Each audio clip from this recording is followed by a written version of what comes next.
Hello everybody, how are you guys doing? Sorry to keep you waiting, but I was double checking the news about the ceasefire because there's stuff coming in literally in the last 5 minutes, in the last 30 minutes, and I needed to make sure of what each side is saying. It's very, very, very important, as you'll see in a second. So usually we start the show a bit sooner, but anyway, we've got almost 2,000 people watching. Please make sure you've all hit the like button, and yeah, tell me where you're tuning in from. Let me know in the comments where you're watching from, where you're listening from, and we're gonna jump right into it in just a second. I'm just there's a lot to show you because I tried to break it up into several parts because everything is happening so fast paced in this war, and you know, it's for example, the Iraq thing is not clear either 100%, but we'll get to that in a second. In any case, we've got people watching from London, we've got people watching from Brooklyn, from California, from Iran, from Australia. We've got people in Ireland, in the US, Minnesota. We've got people in Sweden, in Hawaii, again Minnesota, and someone said Richard is being interrogated by the Mossad. That's why he's late. Yeah, I doubt it. So we've got although they all work for Mossad, don't they? Those people. Well, you know, like most Western intelligence agencies, they all work for them. They work together and have agreements and all this stuff. But yeah. We got people tuning in from occupied Ireland. When people say the occupied territories, they're usually talking about Palestine. I could be talking about either one. You don't know if I'm talking about the north of Ireland or the south of Lebanon or, you know, Palestine. All of them are occupied, aren't they? We've got people in New Zealand, in New York City, in Oakland, California, Lebanon, Brazil, Sydney, Boston, you name it. India, Thailand, everyone is here, the whole planet. Isn't that great? I love that. So let's dive right in. We'll begin with the main news item here in the bureau, the one-man army, the one-man show, the one-man band. I prefer one-man army because it's kind of what it is, isn't it? All right, so yeah, you guys should be able to see that on your screens now. Okay, good. So the Iranians have responded to the United States by bombing El Udeid Air Base, which is a United States air base located in Qatar. So just to show you on the map, here's a map of Qatar, and you can see where it's located. Okay, it's the big yellow square right there, and you know, it's obviously a main hub for the United States. You know, when they were withdrawing from Afghanistan, for example, they went and parked all their aircraft and their cargo and all their equipment in Qatar. So it serves as a massive hub, and anyone who's flown through Doha, you know, the international airport in Qatar, has seen, I mean, just that civilian airport is wild, right, and massive. So you can only imagine how modernized and how extensive and intricate all of the equipment is and all of the infrastructure is provided to the United States in these countries. Now, I'm going to show you the varied responses in regards to this strike. So they fired 14 missiles. The Iranians fired 14 missiles. These are said to have been older technology missiles, so not any of their Fatah, or rather Fatah missiles, the newer ones, you know, the hypersonics. It wasn't those. What the Iranians have been doing, which is very smart from a strategic standpoint, is to empty their reserves, their stockpiles of the older stuff, so they can start stocking newer technology and you know, building more of their latest missiles. So, you know, most militaries will do the same thing if they can afford to do that. And just to give you an idea of the claims that have been repeated, so according to the United States, they shot down 13 out of the 14 missiles. And there was a statement that Donald Trump put out, which I'm not going to read because we've got another one I want to read from him. But he basically said that, yeah, they let the 14th one go, and, you know, like, he tried to make a big show out of it and everything. And some people were saying that this was telegraphed to the Americans. I think people say that every single time Iran coughs and farts, you know, it's like, oh yeah, they telegraphed it first. They said that about the Ain al-Assad attack. That one is perhaps the only one that I'm inclined to believe. But, you know, you can't, I don't know where they get this from. Like, you know, Donald Trump says it, therefore it's true. Come on, I mean, Donald Trump can't even tell what time it is, you know. So I wouldn't necessarily take his word at face value. He seems to be a bit deranged, and you'll see what I mean in just a moment. But honestly, you know, I wouldn't. Let me put it this way: even if it was telegraphed, okay, let's say it was choreographed and it was performative as a strike, you're still going to reap a good amount of intelligence by carrying out such a strike. You know, because basically you have the response time, the type of response, the type of weapons that are being used, the level of readiness. You can learn all of these things. So it's not like, even if it's performative, it's not like they didn't gain anything from it, okay? Not to mention that if it's actually performative, well, I suppose that's good in a way, because that means that they're both cooling down, right? But I don't think that's what's happening, and you'll see why in just a second. So this is a statement from Donald Trump, and he released this about what two hours ago, or something like that. Okay, so it's the most recent one that he's posted, and it's just so it's so funny. I have to read it to you. So he says, "Congratulations to everyone," like he's hosting Jeopardy or something. He says it's been fully agreed by and between Israel and Iran. That's a first for me, because I've never seen Israel and Iran agree on anything, and they don't talk to each other, and they don't recognize each other. Not now, anyway, after 79. So I don't know what he means. That already smells a bit fishy to me. And then he says there will be a complete and total ceasefire in approximately 6 hours from now, when Israel and Iran have wound down and completed their in progress final missions. What? Okay, for 12 hours, at which point the war will be considered ended. Officially, Iran will start the ceasefire, and upon the 12th hour, Israel will start the ceasefire, and upon the 24th hour, an official end to the 12-day war will be saluted by the world. Now, just before I continue, I know this is very incoherent and bizarre. What he's saying, basically, is that there is a ceasefire, and that he's giving Israel, or that Israel has been given, an additional 12 hours. So the ceasefire doesn't start at the same time. I've never heard of a ceasefire in my life that started at different times for two parties that are two belligerents in a conflict. What on earth is this guy smoking? The whole point of a ceasefire is that you say, okay, we both stop at this exact time on this exact day. It's not, okay, I'll stop first, then you stop in 12 hours after you maybe finished off my stockpiles or my leadership. What is this absolute nonsense? Who would agree to that? No one would agree to that. No one in their right mind would agree to that ever. This guy's he's really on one, honestly. And then he calls it the 12-day war, like it's what's that supposed to be? Basically a reference to the 6-day war. Well, the 6-day war was a war of aggression by the Israelis, and they attacked the USS Liberty, right? And they stole a bunch of land from Syria and the Egyptians, and so they took the Golan Heights basically from Syria and the West Bank and Jerusalem, and they expanded their tentacles, like they like to say about Iran. Yes, so I don't know why he would reference that, like as if it's a good thing, the 12-day war. Well, it's because it's clearly a reference to the 6-day war, and that was a war of aggression by Israel. So, okay. And I know that might shock some of you, right? Because you've always heard that, the Arabs, they attack us, like the Israelis say, the Hezbollah. Okay, so Professor Merendi, who's a great friend and a good friend of the show, he came out and said, no ceasefire, fake news. No ceasefire, fake news. Zionists are in trouble.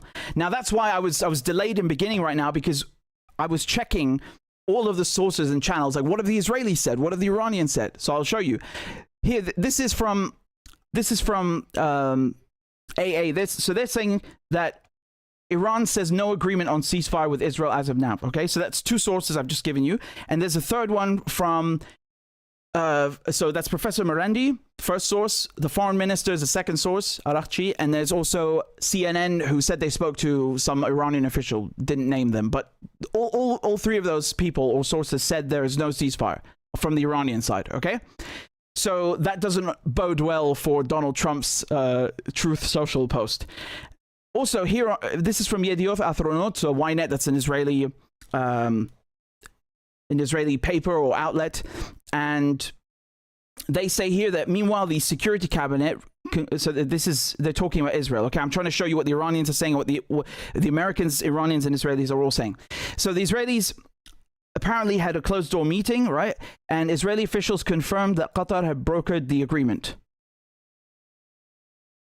According to sources familiar with Israeli assessments, Tehran was seeking an immediate ceasefire, while Jerusalem preferred to extend operations for a few more days to complete strategic objectives. Really? Okay, I'm going to remember that the next time they never. Anyway, so they say still both sides ultimately agreed to end the fighting within days. Israeli officials describe the outcome as a clear-cut victory. Well, Israeli officials would describe what they're doing in Gaza, which involves gang raping prisoners and committing genocide, as not gang raping and genocide. So I wouldn't really take what they're saying at face value either. But there's something off about all of this. You can, as you can tell, the Iranians are saying there is no ceasefire. That's fake. That's not true. There is no deal. And Trump is saying there is a ceasefire that starts at different times. And Israel are saying that there is a ceasefire. What is this bollocks? Honestly, what is this bollocks? So I think what's going on, honestly, is, and you know, some people are looking at this and saying, no, there is a ceasefire, because the Israelis, typically what they'll do in the lead up to a ceasefire is they'll go on a rampage and basically try to exhaust, you know, their dropping of bombs and, you know, assassinations. They'll do as much damage as they can right before the ceasefire kicks in. And I have trouble believing that, because what ceasefire has Israel ever respected? I mean, you look at the one in Lebanon, for example, which came into effect the day before Syria fell. Interesting timing, yeah? Totally unconnected. Just their neighboring countries that Israel doesn't like. They have nothing to do with each other. And how many times has Israel broken the ceasefire since then? I lost count. I think it's in the hundreds of times. Someone said 1,000. Okay. So, I mean, does it matter? You have to break it once for it to no longer apply. It's no longer a ceasefire if you fire. So it doesn't matter. That the amount of times is irrelevant. And that's not the first one they've broken either. So any kind of deal with the Israelis is not a deal. They're not going to honor their word or their agreement or their end of the bargain, and neither will the Americans. They have a habit of doing that, as I have you know, learned through a lot of my, well, not learned, but shown to you through a lot of my reporting in various theaters and domains. It's not just in the military domain, but also in the diplomatic arena. They never honor their agreements. They have a habit of doing that. In short, Americans lie. I'm sorry to say that, but the American government, the US government, lies a lot. Okay? And some people who are not deprogrammed yet might find that offensive or, you know, controversial. Well, I'm sorry, that's your problem. So, you know, another theory that's come out that people are circulating about is that perhaps the Americans are doing this on purpose. Donald Trump is saying, oh yeah, there's a ceasefire, and then, you know, when the Iranians, who obviously say there is no ceasefire and haven't agreed to this, break, quote unquote. I hate that I'm even entertaining this stupid logic, but basically what the Americans and Israelis will say is they'll go and play the victim. They'll say, oh my God, we had a ceasefire when there was no ceasefire, and then say, oh, the Iranians broke it, and then they'll just try and use that to justify attacking Iran more. You know, I don't know. It's a bit deranged, all of this, isn't it? So just now, in the last couple of hours, you know, nothing has stopped. I mean, the Israelis are bombing Iran. Okay, you had planes just an hour ago flying past Iraq into you know, the Kurd region of Iraq, and going into Iran and bombing it, and they're hitting Tehran. And lots of these are civilian targets.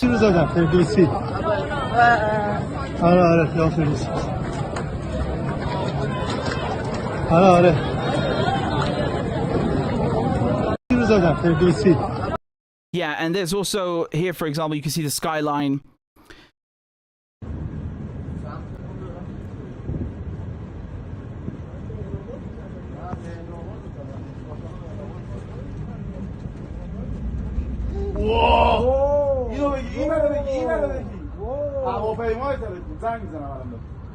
Okay, so I'm just getting, hold on, I've just received this. Okay, again, this is really bizarre because it doesn't add up to what I just read to you here from a few moments ago from, you know, AA, because they're saying that there's no ceasefire. Well, this is also from the foreign minister. This is from the Iranian foreign minister, from his Twitter. Look what he's saying. He's saying the military operations, okay, of our powerful armed forces to punish Israel for its aggression continued until the very last minute at 4 a.m. So yeah, right now in Tehran, what is it, 5:15 or something like that? Yeah. Together with all Iranian, but he just posted this, yeah. So he's saying, together with all Iranians, I thank our brave armed forces who remained to defend our dear country until the very last drop of blood, and who responded to any attack by the enemy until the very last minute. So now he appears to be confirming it. So I don't know what the hell's going on, but you know, because that conflicts with the thing I just showed you here from AA, okay, where they're also quoting it, and this is updated today as well. So you know, it's obviously in the last 3 hours. So okay, we'll see what happens. We'll see what happens. But I'm still going to show you the rest of the fallout from this bombing, or rather response by Iran on the US base. Okay, and personally, I'll come back and comment on this ceasefire proposal in a moment. But I just want to show you what happened. You had Qatar basically coming out and blaming, or rather condemning, Iran for striking this US base, which, yes, it makes sense from one perspective. It's not an embassy. It's not like sovereign US soil. It's leased or rented out to the Americans. Okay, it's not an embassy, although many American embassies are bases, but that's a different topic. So I understand that obviously they're going to say we don't bloody appreciate this. That's fine. That's normal. That's expected, right? But Oman, for example, Oman is just next door, and next to Yemen. So they have a different foreign policy. Their foreign policy is not like Saudi Arabia or Qatar or Bahrain or the UAE. Their foreign policy is a lot more balanced, I would say, and rational. And so what they came out and said is they blamed the United States for the aggression on Qatar. Okay, they blamed the United States, which is interesting, right? Because a lot of these Arab countries that rent out or lease territory to US military bases, and then say nothing about the Gaza genocide and do nothing about that. They like to turn a blind eye to what happens through those bases, because they're really providing support, logistical support, for these operations that kill children or kill civilians or kill people in general in Palestine and Syria and Iran and Iraq. The invasion of Iraq, where did it come from? They didn't just drive tanks through mainland Europe. No, they brought them. They came from Saudi Arabia. They came through the Arab countries in the vicinity. So. And that's in both Gulf Wars, by the way. So these oil kingdoms, these Arab kingdoms in the Persian Gulf, they need to take some responsibility, don't they? And here, this is another article, by the way, regarding the ceasefire from the Times of Israel. Look what he said, what they're saying here. So they're quoting the foreign minister, okay, and saying, Iran foreign minister, no final ceasefire agreement. If Israel stops, we'll stop. It seems to me, and I could be completely wrong, but I'm just speculating here. It seems to me that he wasn't told maybe until the last second by the military, but I don't know whether that would be true, because you typically involve the foreign minister in these kinds of things, obviously, especially if it's a so-called deal. I mean, it's a more of a diplomatic thing than a military one. But anyway, there's a lot of conflicting stuff coming out right now. Yeah, there's a lot of conflicting stuff. And honestly, given Israel's habit of breaking ceasefires, I think that this is not this so-called deal is not long for this world. It's gonna unravel quite soon, and the Iranians have the capacity to strike. They have a capacity to respond that people in Gaza do not have in perhaps every single domain imaginable. I'll show you this clip from our friend Tadg, who's on Press TV earlier. The entity, the Zionist entity, and the US have flagrantly, completely and utterly abandoned anything like fair play, anything like rules. As you have been already outlining so well, there are no ceasefires when it comes to the Israelis. They don't acknowledge any ceasefires in Lebanon. They make a mockery of the idea of a ceasefire in occupied Palestine. And I think in this instance, the ceasefire would probably only be acknowledged on one side if Iran were to take that option. I think Israel as an entity is poisonous. I think we can see the amount of destruction and death and murder and mayhem and misery it has brought to the region. It feels like it has played all its cards at the moment. The Western world generally, Western hegemony and the Western narrative has never been so weak. And I think Iran is in a position where it can do literally what it wants in terms of its actions going forward. I think most decent people, most free people in the world right now would like to see this Zionist entity taken care of once and for all. It doesn't feel like it's a moment for peace because we haven't had justice. And I believe that unless there's justice for Palestine, there should be no peace whatsoever for what remains of Zionism. Yeah, look, I'll just give you an example of how confusing this situation is. These posts are 9 minutes apart, okay, from an Iranian outlet, and on 1 second, so the one that was posted first says Trump's truce claim is fabricated, and then 9 minutes later, it's the statement from the foreign minister saying that they fought to the last minute at 4 a.m., which implies there's been an agreement for a ceasefire. So, this is literally fresh. It's coming in right now as I'm talking to you.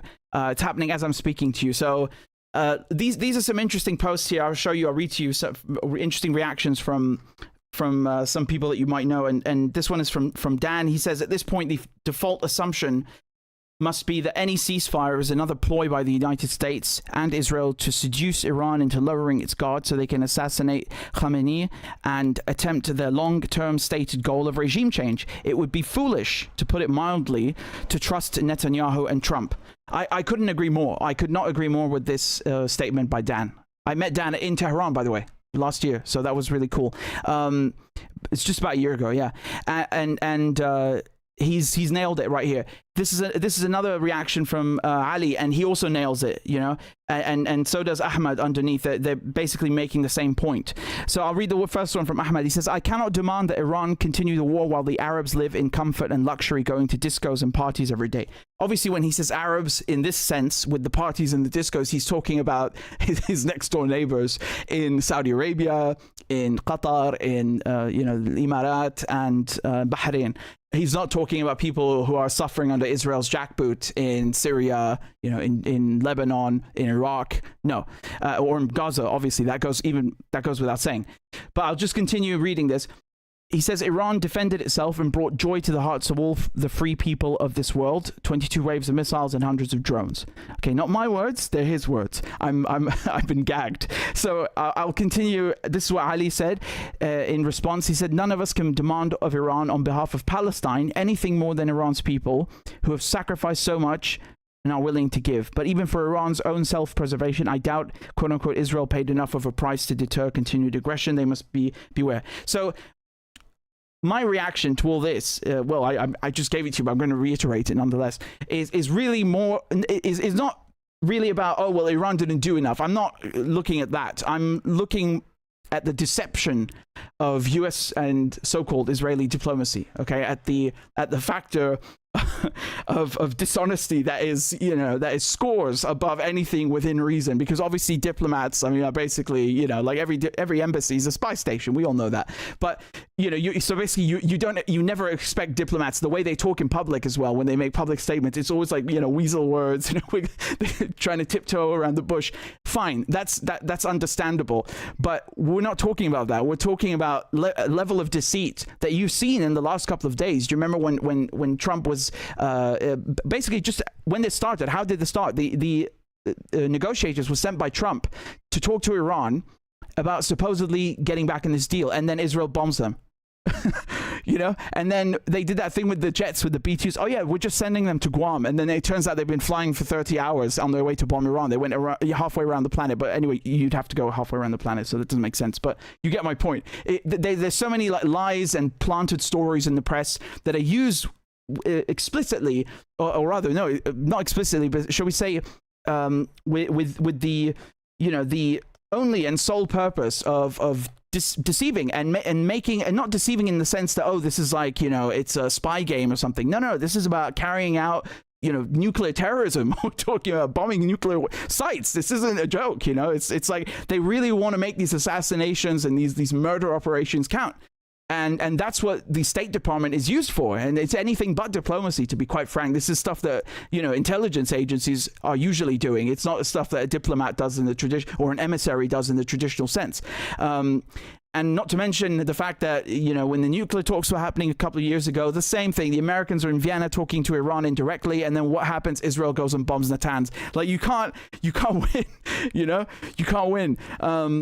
It's just any kind of, and I gave you the example of Lebanon earlier, and that was brokered by who? By the Americans, again. And that was a different administration. It wasn't Trump, it was Biden. But the deceit, the lies are all there. These elements stay in play, or at play, nevertheless, regardless who is in power. And, it's just this kind of habitual, this this habitual patronizing and condescending colonial manner, that they basically strut into the Middle East, and then they try to play peacemaker, and then it's actually just about sticking a knife in your back. So yeah, that's about as much as US diplomacy is worth. So I'll show you a couple of more things. This was posted just a few hours ago as well by I don't know, it was leaked from the Israelis to the Washington Post, if you believe that it's real. I think it's real.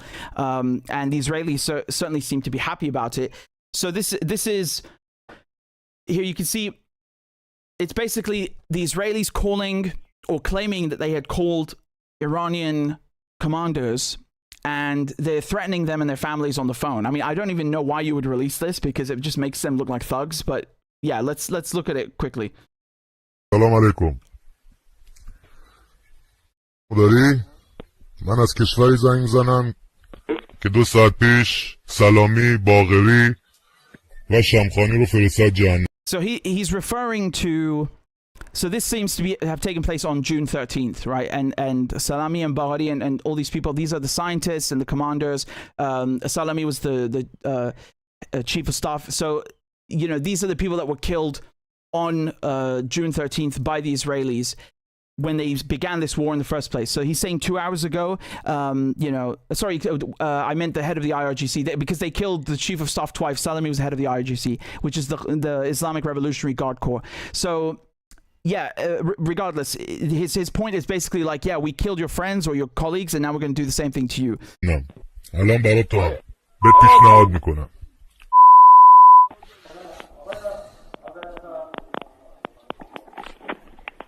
اومد رو خط، بیارش رو خط. الان صدامو داری؟ گوش کن. من از کشوری زنگ زنم، به توضیح میدم، خوب گوش کن. من از کشوری زنگ زنم که 2 ساعت پیش باقری، سلامی، شمخانی رو دونه دونه فرستاد جهنم. الان تنها پیشنهادی هم که به تو میکنم، هم میتونم بهت پیشنهاد کنم 12 ساعت وقت داری که پاتو بگیری با زن و بچت فرار کنی، وگرنه تو الان تو لیست مایی. تو دونه دونه تو لیستی که من دارم نگاه میکنم و هدف بعدی ما هستیم. با خاک تو، خانوادت، بچه‌ات همه رو میزنیم. فقط زنگ. So you see that? They're saying we will hit you, your family, your children, everyone with the dirt. Well, I mean, no one ever said the Israelis don't kill civilians, but there you have it as well, or straight from the horse's mouth. Good to know, right? Good to know how diplomatic they are. So, in any case, I'll show you also some other clips from the last couple of days, or actually the last couple of hours. This is, for example, the top diplomat, the UK's top diplomat, the foreign secretary, right? Allegedly the top diplomat, at least the one who has the title. And just look at this nonsense. With Iran with no air defenses, with Iran with no proxies that they can rely on, with Iran looking seriously at the firepower of the United States, and let's be clear, the United Kingdom will defend all of our people and all of our assets. What the fuck is this guy smoking? What does this have to do with the UK? Is the UK at war with Iran? No one told me. What is this? And work with our allies defensively in the neighborhood. I think this is the in the neighborhood, yeah, because Iran is actually right next to Ireland. It's easy to get them confused. They both start with IR.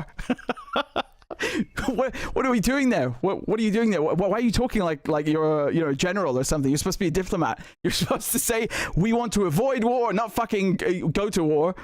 Jesus.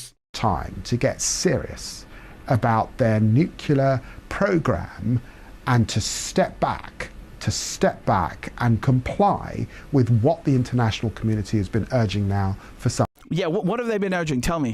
Go into detail, right? He doesn't know anything. He doesn't know what he's talking about. He's just repeating a script that's been handed to him like a good lapdog, like a good politician. Here's someone with brains. Okay, this is Mark Botenga, who's an MEP and from Belgium. Listen to what he had to say on Sky. Mark, I know you've written a lot about how Europe marginalised, even powerless in this latest escalation between Iran and Israel. Tell us a bit more about that. By the way, I'm sorry to interrupt, because I should have said this a minute ago, but you might find this interesting. But you do know that MI6 is actually under the Foreign Office, so they report to him. which really goes to show you how basically if you work for the Foreign Office, like, you know, I mean, we know embassies are spy stations for every country, but this is like so obvious. Anyway, I'll let Mark speak now. I'm sorry I cut him off. I just wanted to say that because it's wild. It's really wild. Mark, I know you've written a lot about how Europe marginalised, even powerless in this latest escalation between Iran and Israel. Tell us a bit more about that. Well, I think it's very obvious, especially after this weekend as well. The European leaders, I mean, British, French, Germans, they said, you know, we're going to give diplomacy another try. And at the same time, the United States decided to launch their attack. So I think there's been very few points in modern history where Europe, and be it the European Union or European governments as such, have been more irrelevant than they are today. And this is mainly because they've been running after Trump. You know, they've been challenging sometimes his rhetoric, but in practice, they've not stood up to him. They've not stood up to the choices the American administration has been making. What role do you think then, having said that, that the EU, Europe should play? Well, I think the EU has always been very vocal about international law, human rights. Mm-hmm. And I think they should finally, you know, kind of act upon it because we have seen massive violations by Israel of international law. That is not disputed. Also, international legal scholars are very clear about the attack Israel executed against Iran being illegal under international law. So if, as a European Union, you are serious about international law, then you should act upon it. And you should say, well, I mean, Israel has violated international law. We've seen that. We're going to act upon it. We're going to sanction Israel, or at least we're going to suspend our privileged partnership, the association agreement that links the EU to Israel. So there's a number of measures you could actually take to regain diplomatic relevance. But I'm seeing today that, unfortunately, the EU is not acting upon it. To be fair, if diplomacy has failed, Israel may say, and they feel under threat by a neighbour with nuclear weapons, legally... Yeah, but God forbid Iran, you know, Syria feel under threat by a neighbour with nuclear weapons. I wonder who that could be. Starts with an I, you know? The poor Israelis, they're always the permanent victims. They always feel unsafe. They feel like, you know, under threat. Their emotions are a blur. What other routes do you think they could have taken? Well, first of all, diplomacy hadn't failed when Israel attacked. Let's be very, very clear about this. Thank you. Yes, thank you. There was talks scheduled for the Sunday after the attack. So making the claim that diplomacy had failed is just utterly false. The other claim about it was self-defense we had to is also utterly false, because there's no proof of any Iranian nuclear weapon, or even, as the International Atomic Energy Agency confirmed, of even a military program by Iran. So basically what the Israelis are saying makes no sense whatsoever in international law. So what other routes were there? Well, first of all, I think we've got a very great experience with the 2015 deal, a deal on the Iranian nuclear program, where the Iranians even accepted to limit their civilian nuclear program by saying, okay, in order to, you know, build confidence, we will even limit that. And that was destroyed by President Trump, you know, during his first mandate. So I think we need to, as Europe, we need to be able to also put the blame where it is. You know, we're very clear and very, you know, straightforward when Russia is to blame for violations of international law or international humanitarian law. Why are we unable to do that when the Israelis do it, or when the Americans do it? Because let's be very clear, the US attack on Iran of this weekend was also perfectly illegal. What do you want to see from Europe? Because if we look back to, say, the 2003 invasion of Iraq, you know, America didn't really need its allies, but it brought them along. What we're seeing here, that Trump is going it alone as a lone wolf with Israel, not really including the EU. I wonder whether that leaves them feeling weakened and sidelined. Oh, I'm sure they objectively should be feeling weakened and sidelined, because they are marginal, they're very weak. But the only way to kind of change that is to, you know, stand up for what you're supposed to stand for, hence international law, human rights, by saying some very basic truths and by acting upon them. Very basic truth: Israeli-American attack on Iran are violating international law, hence we will take sanctions. You know, this is what the EU does on so many countries. There's tens of countries throughout the world. So you think, Mark, that the EU is being too passive then? You're not hearing what you want. Not only passive, it's just following. Like, it's very difficult today to say, you know, what does the EU really act upon? You know, what is it actually doing? And if it were serious, if it were serious 1 second on its rhetoric in regard to international law, which the EU has used a lot, and rightly so, in regard to the Russian invasion of Ukraine,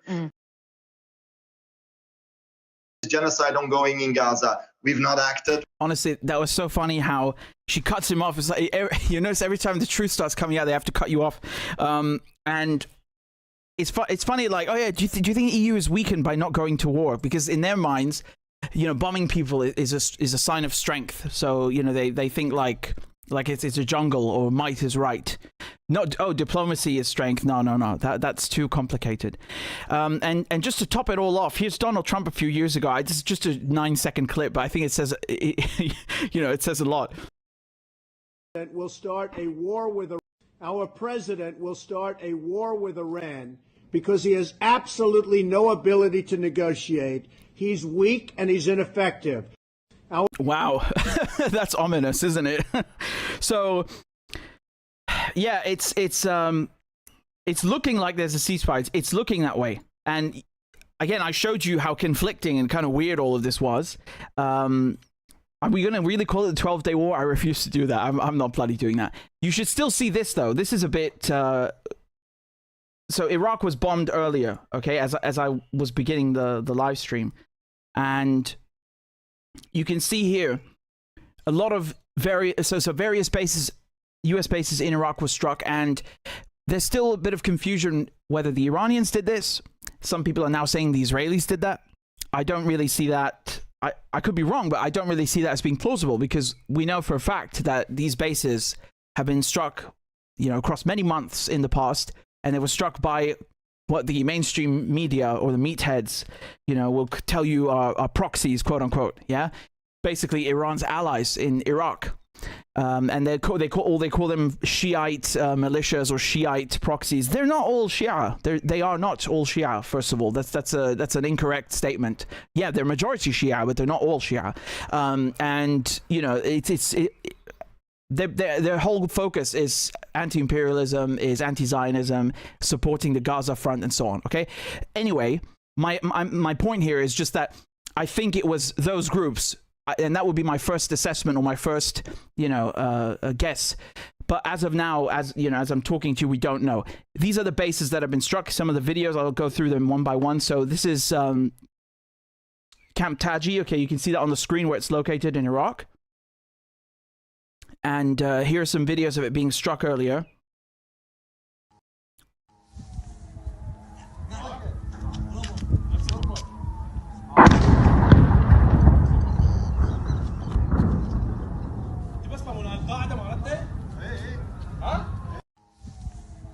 رجع تفتر باخذ هذول الرادار شلون ضربوه طلعوا السيارات سيدي رجع تفتر هذا مصطفى الجبار هذا صار خطه قلت لك عليه.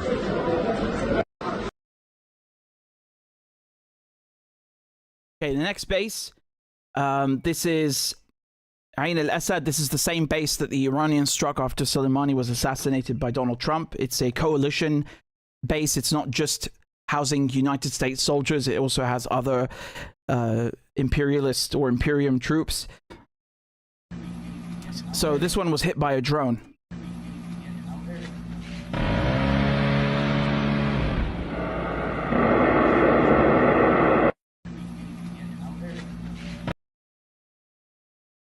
That chain gun going off, it sounds like an AC-130, a Warthog, an A-10, which is a tank bomber, which they don't really, which is funny because they used that in Iraq and Afghanistan, and I don't mean the first Gulf War, I'm talking about afterwards when no one had any tanks. Anyway. مطار بغداد مسيرة.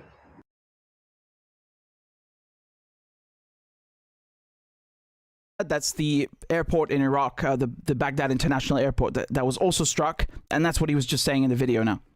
مطار بغداد مسيرة ضربت ما أعرف مواقع أمريكية أعتقد. Yeah, and here you can see as well these radar stations that are... Roger.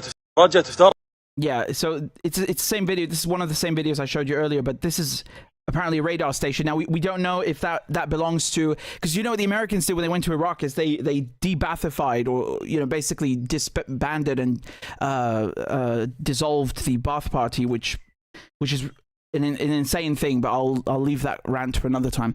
And then they tried to rebuild the Iraqi security forces, or claim in any case, like they did in Afghanistan. And it's a racket. It's a protection racket. It's like the mafia say, well, pay me or else someone will break your window, and it's basically a threat, right?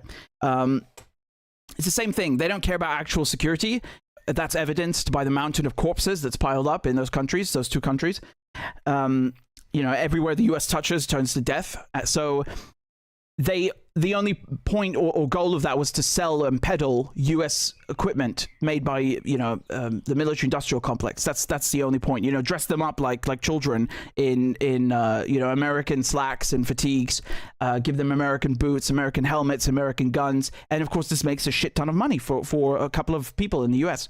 That's the point of it. It's not about actual security. But so when you hear, my point here is, when you hear Iraqi security forces, you might be tempted to think that, oh well, that's not an American thing. But no, actually, so it's very complicated, Iraq, and it's too long for me to put in here, because you also have the popular mobilization forces, which were also brought into the Iraqi army. But basically, Iraq, in my opinion, is still occupied. Do you understand? And not everything that's called an Iraqi army or Iraqi security or Iraqi government installation or outfit necessarily means that it actually belongs to the Iraqis, because the Americans are still occupying their country. Okay, just so you understand that. Just in case that confused you, yeah. I just wanted to make this clear. So yeah, there's Balad Air Base also been struck. You can see here where it is, kind of northwest, of Baghdad. So it's completely possible that the Israelis did this. It's completely possible, right? If their targets were the popular mobilization forces and so on, but why would they hit the Ain al-Assad base? That's not, like I said, that hosts coalition troops. So, the targets just don't make sense that the Israelis would hit them. And I know some people are going to say, yeah, but it's a false flag. No. A false flag is I don't put it past them, of course. It's not beneath them, but this is a false flag has got to draw in American public support. And there's a fishy story I just heard with the White House, which might, that one looks like a false flag to me, but I don't know if it's true, so I'm not going to entertain it. But my point is just that these targets don't look or sound like things that Israel or the US would hit, right? On the contrary, these sound like things at face value that the PMF or the PMU would hit. So that's why I'm hesitant to give you a certain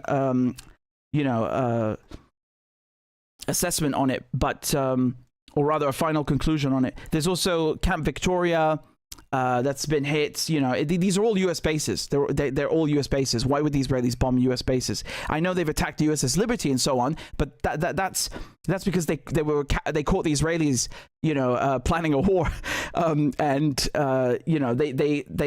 Israelis basically wanted to murder the crew, so nothing would get out, no information would get out, because that was an NSA ship. It's a different scenario. It's not comparable to this.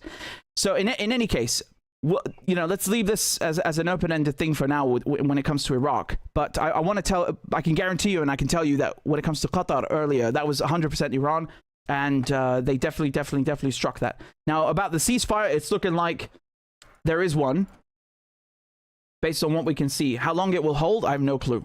Okay, we'll see how long it survives. Knowing the Israelis and their habits, I doubt it will last very long. So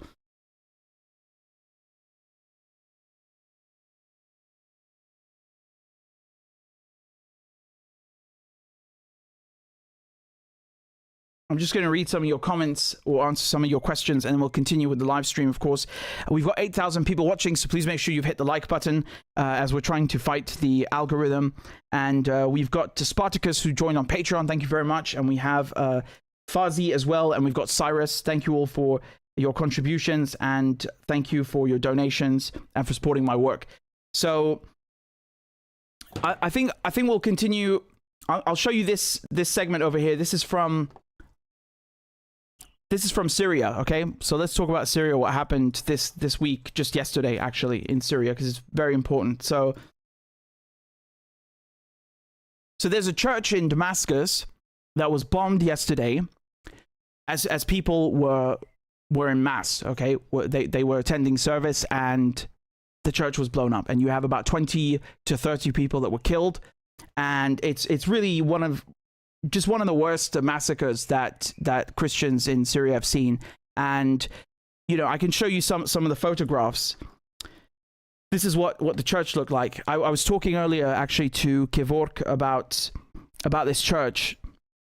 You can see here the icon of St. John is just splattered with blood, and this goes without saying for those of you, for everyone, but for those of you who don't know, I mean, Syria is considered the birthplace of Christianity, just like Palestine, because it was exported, or rather, spread from Damascus to Europe from Syria, right? So both areas played a considerable role. And before this war in 2011, you had 10% of the population that were Christian. Iraq, I don't know the percentage, but I know that how much it shrunk by. It shrunk by about 90%, and the same thing in Syria, right? So that's thanks to the United States, that's thanks to Israel, that's thanks to the United Kingdom, to the European Union. And, it's not just the war itself that has driven people away, but then the normalization of the new regime, which has a history of murdering Christians. I mean, this guy who remember, there were no elections, right? Funnily enough. So Bashar al-Assad was a dictator because the elections were supposedly fake, although no one provides real tangible evidence of that. They just assume it's fake because they don't like Syria. And then this guy who declares himself the president, a former commander in ISIS, a former commander in Al-Qaeda. So, he in both organizations. He declares himself the president, and no one has a problem with that. He gets sanctions relief. He gets, meetings with European diplomats and foreign ministers. And he kidnapped, just so you understand why this attack on the church is not some kind of accident, and that, especially with the timing, because they were going after Alawites. They were murdering Alawites, which are, Syria is like a mosaic of ethnic groups and religious groups. So it's a majority Sunni.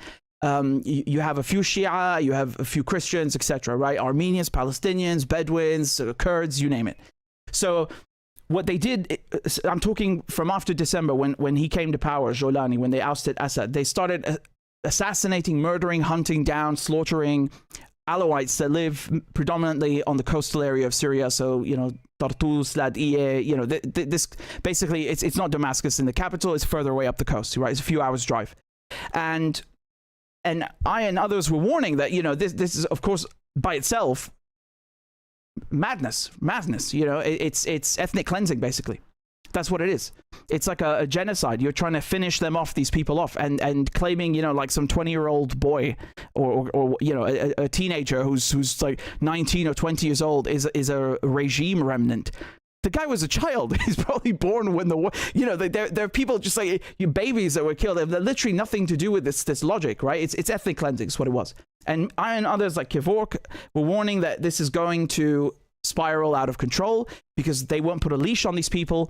And as a matter of fact, it's not that they won't put a leash, it's that they sanctioned this. They know who these people are, meaning the West knows exactly who this guy is. They brought Al-Qaeda to power because Al-Qaeda doesn't oppose Zionism. I mean, when's the last time you ever heard of Al-Qaeda or ISIS attacking Israel? Never. They won't do a fucking thing. So they do what they're best at. They go and kill other Muslims. They go and kill other Arabs. That's what Al-Qaeda and ISIS are for. They're Western tools. So they started killing Alawites, then they went after Druze as well, and then Israel was pretending to come to their aid and saying they're going to invade Jeramana, which is like the wackiest shit I've ever heard. And then of course, now they're going for the Christians because they saw it. Like no one is stopping them. Why should they stop if no one is going to put their foot down, right? Like they're an irrational, violent actor. And no one is getting in their way. On the contrary, they're getting all these accolades and perks and sanctions relief and rehabilitation, normalization, resumption of ties, détente. I mean, why would you stop, right? Like especially if you've had a bounty of $10 million lifted. I mean, you must feel pretty invincible right now. And obviously that doesn't justify any of this. On the contrary, I'm trying to explain the rationale or the lack thereof behind these killers. And Jolani specifically, just so you understand that this is not some kind of like hypothesizing or, like, oh, it's guilty by association. No. This guy personally supervised, Jolani, the new Syrian president, or self-proclaimed president. He attacked Ma'lula, which is a Christian town outside of Damascus. It's about an hour's drive. and it's one of the only places on earth where people still speak Aramaic, which is what Jesus spoke. Yeah, and Aramaic is like a cousin of Arabic. Yeah. So, but people still speak it in various parts of Syria and like very, very small places. Ma'lula is one of the most prominent ones. And I think one of the first monasteries in the world is there as well. So he kidnapped, this is Jolani, right? He and his thugs went and kidnapped the nuns of Saint Tekla of the covenant there, and then I think it was Qatar. I don't remember who brokered some kind of deal. There was a deal afterwards, I think a year later, where the nuns were exchanged, and of course, because of extraneous circumstances, I need to watch my mouth. But someone liberated the town. You can go look up who it was. Okay, I don't know if I'm allowed to state facts, because apparently I get in trouble for that. But my point is just that this guy has a history of attacking Christians, kidnapping Christians, desecrating Christian sites, and so does his cabinet. And so it makes perfect sense that he gets to power, and then you have a church being blown up all of a sudden. And keep in mind, Christians were also persecuted, as I was just saying in my last sentence, during the war. But these kinds of bombings, like in Damascus, I mean, you would. I don't remember many of them. It does stand out. It's shocking either way. And another thing that stands out, which I'm glad Syrian girl pointed out, is another bombing, but not in a church, but rather in a mosque. Okay, so she said the bombing of the church in Damascus reminds me of the bombing of the mosque that killed the mosque in which Sheikh Bouti was killed. Yeah. So the terrorist Wahhabis behind the so-called revolution attacked Christians and normal Muslims, but never Israel. Right, I made that point. So Sheikh Bouti was, if I remember correctly, he was a Sunni cleric, and the complete opposite of these Wahhabi takfiri jihadists like Jolani. So instead of saying, oh yeah, we need to go after, and they don't, sometimes they don't say it like that. They'll say like purify, which basically means murder. Sheikh Bouti wouldn't do that. On the contrary, he was preaching unity and these kinds of things. So they literally murdered him. They assassinated him because he this is the kind of thinking that is promoted by Wahhabism, and even actually in earlier, when we talk about the Muslim Brotherhood, and I'm talking specifically about Zawahiri, for example, right? Because you have different branches within that, and Muslim Brotherhood is more of a political movement than a religious one like Wahhabism. People who are Wahhabis like Jolani do not believe in elections, yeah. Whereas Muslim Brotherhood, they want to have elections and participate in politics and so on, and have Islam instituted through those democratic mechanisms. But people like Zawahiri, his version of that was that you can kill other Muslims if it's perfectly fine to go and murder another Muslim if they're not up to your standards, which is like a blank check to just go crazy. It's like it's the kind of logic that a psychopath uses, right? And that's exactly what he did. And he almost killed me actually when the Egyptian embassy was blown up right opposite, or not opposite, but adjacent to my school in Islamabad. So that, just to give you an idea, this is despite being, and then of course, what did he do? He went and mentored bin Laden. This is in the early 90s, right? So he had his own group in Egypt, Egyptian Islamic Jihad, and then he went kind of and just switched to Al Qaeda full time, basically. So he went and became a full Wahhabist, yeah, which kind of proves my point. But anyway. Just to underscore the kind of mentality that we're dealing with here, it's like they will murder everyone. There is no one who is off limits. So I know I'm going through the list of Alawites, Druze, Christians, because these are minorities. But these people will kill and have killed, and they've done this not just in Syria but in Lebanon and also in Iraq, other Sunni Muslims. They don't. There's nothing that will stop them. They just want to murder, and that's what they're good at, and that's why they work for the West and they provide these services for the West, right? Again, just ask yourself, when's the last time that they not even attacked, but like, let's say resisted? The person who set this off had the choice of going after Israeli troops which are illegally occupying Syria, or NATO troops, Turkey, US, and they said, no, let me go and blow up a bunch of civilians at mass. Like, who would do that? That kind of behavior reminds me of when the Israelis, the Mossad, were throwing grenades in the synagogues in Iraq to get Jews to move to Israel so they could increase the population, which is what they did. And they, it's got an Israeli tinge to it, right? These are some of the victims that were killed during the explosion, right? I'm not going to show you I can't show you, unfortunately, like, you know, the direct aftermath, but yeah, it's really awful. It's really awful. And what's shocking, what's really so obscene is that if you go like right out, I know where this church is. Actually, I didn't recognize the name at first, but I was talking, maybe some of you watched that stream earlier when I was live with Kevork, and you know, I was talking to someone, and I remembered actually where this is. It's like, I mean, for anyone who knows Damascus, if you're going from basically downtown Damascus to Jaramana, which used to be kind of outside Damascus, but then it grew so big, it's part of it.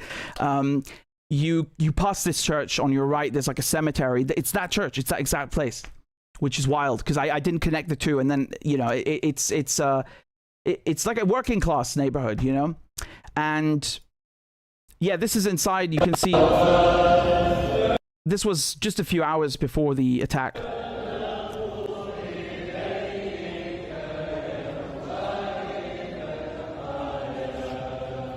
Again, like I said, it's the birthplace of Christianity, okay?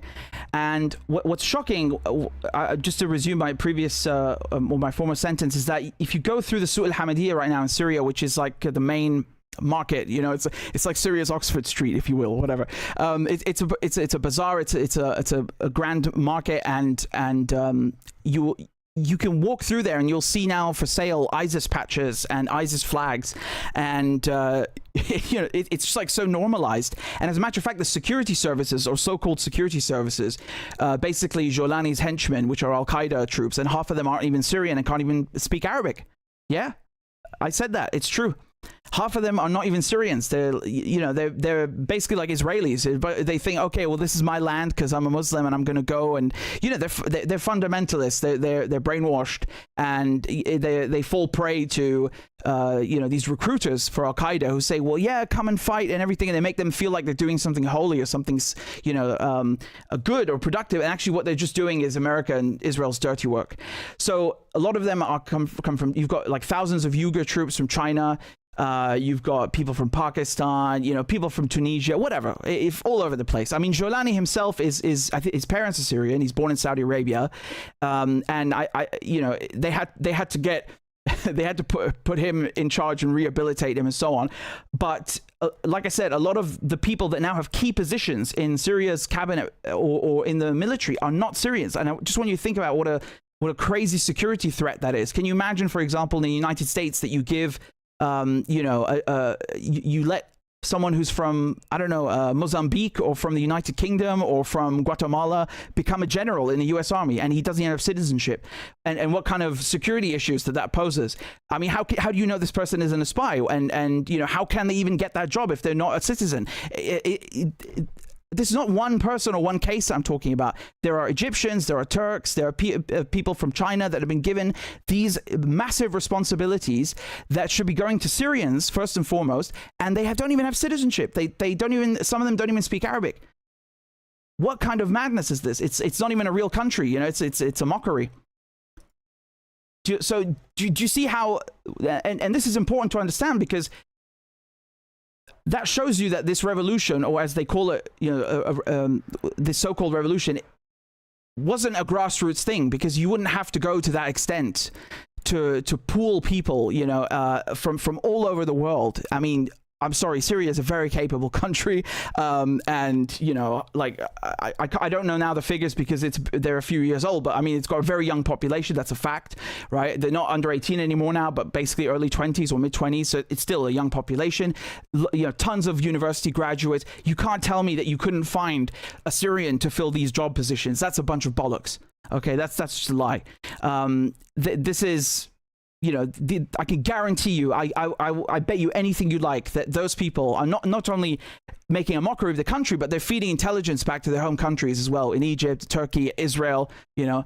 So what was his response to this church bombing, Jolani? He said that it was a criminal explosion. He didn't call it a terrorist bombing, a criminal explosion. Now you look at that and you tell me if that's a criminal explosion or a terrorist bombing. I mean, honestly, really, come on.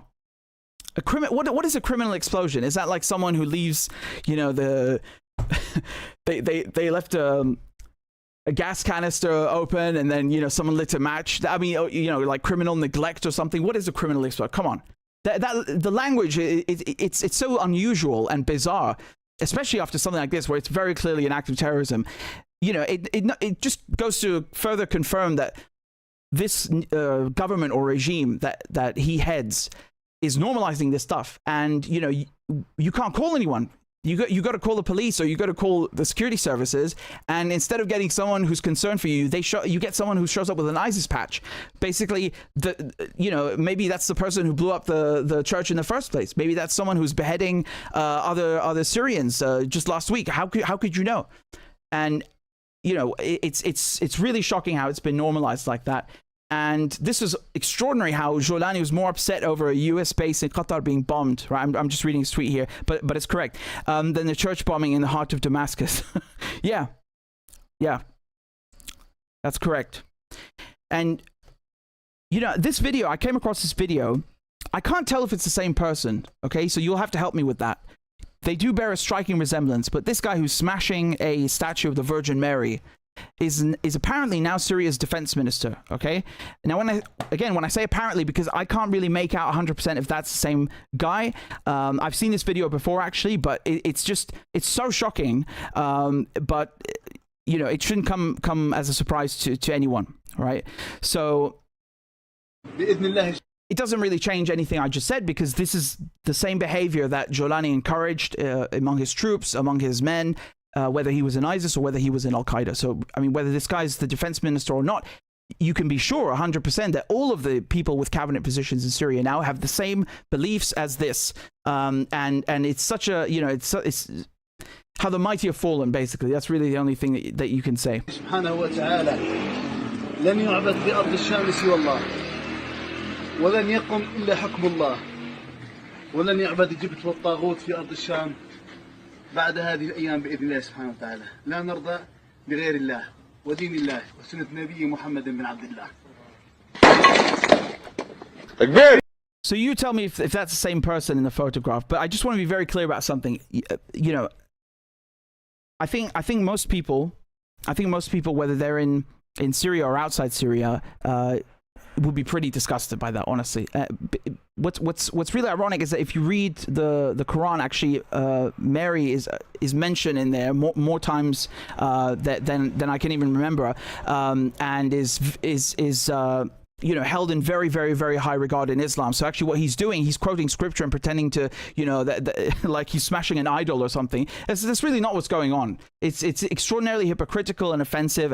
And I don't want you to get a misconception or get the wrong idea that this guy represents, or that Al-Qaeda and ISIS and Jolani and these people represent how most Sunni Muslims feel in Syria. I don't think that's the case. Half the people that you see online in independent media that are talking about Syria are Sunni themselves, and they know what's going on. They know Israel is behind all of this, and they speak the truth.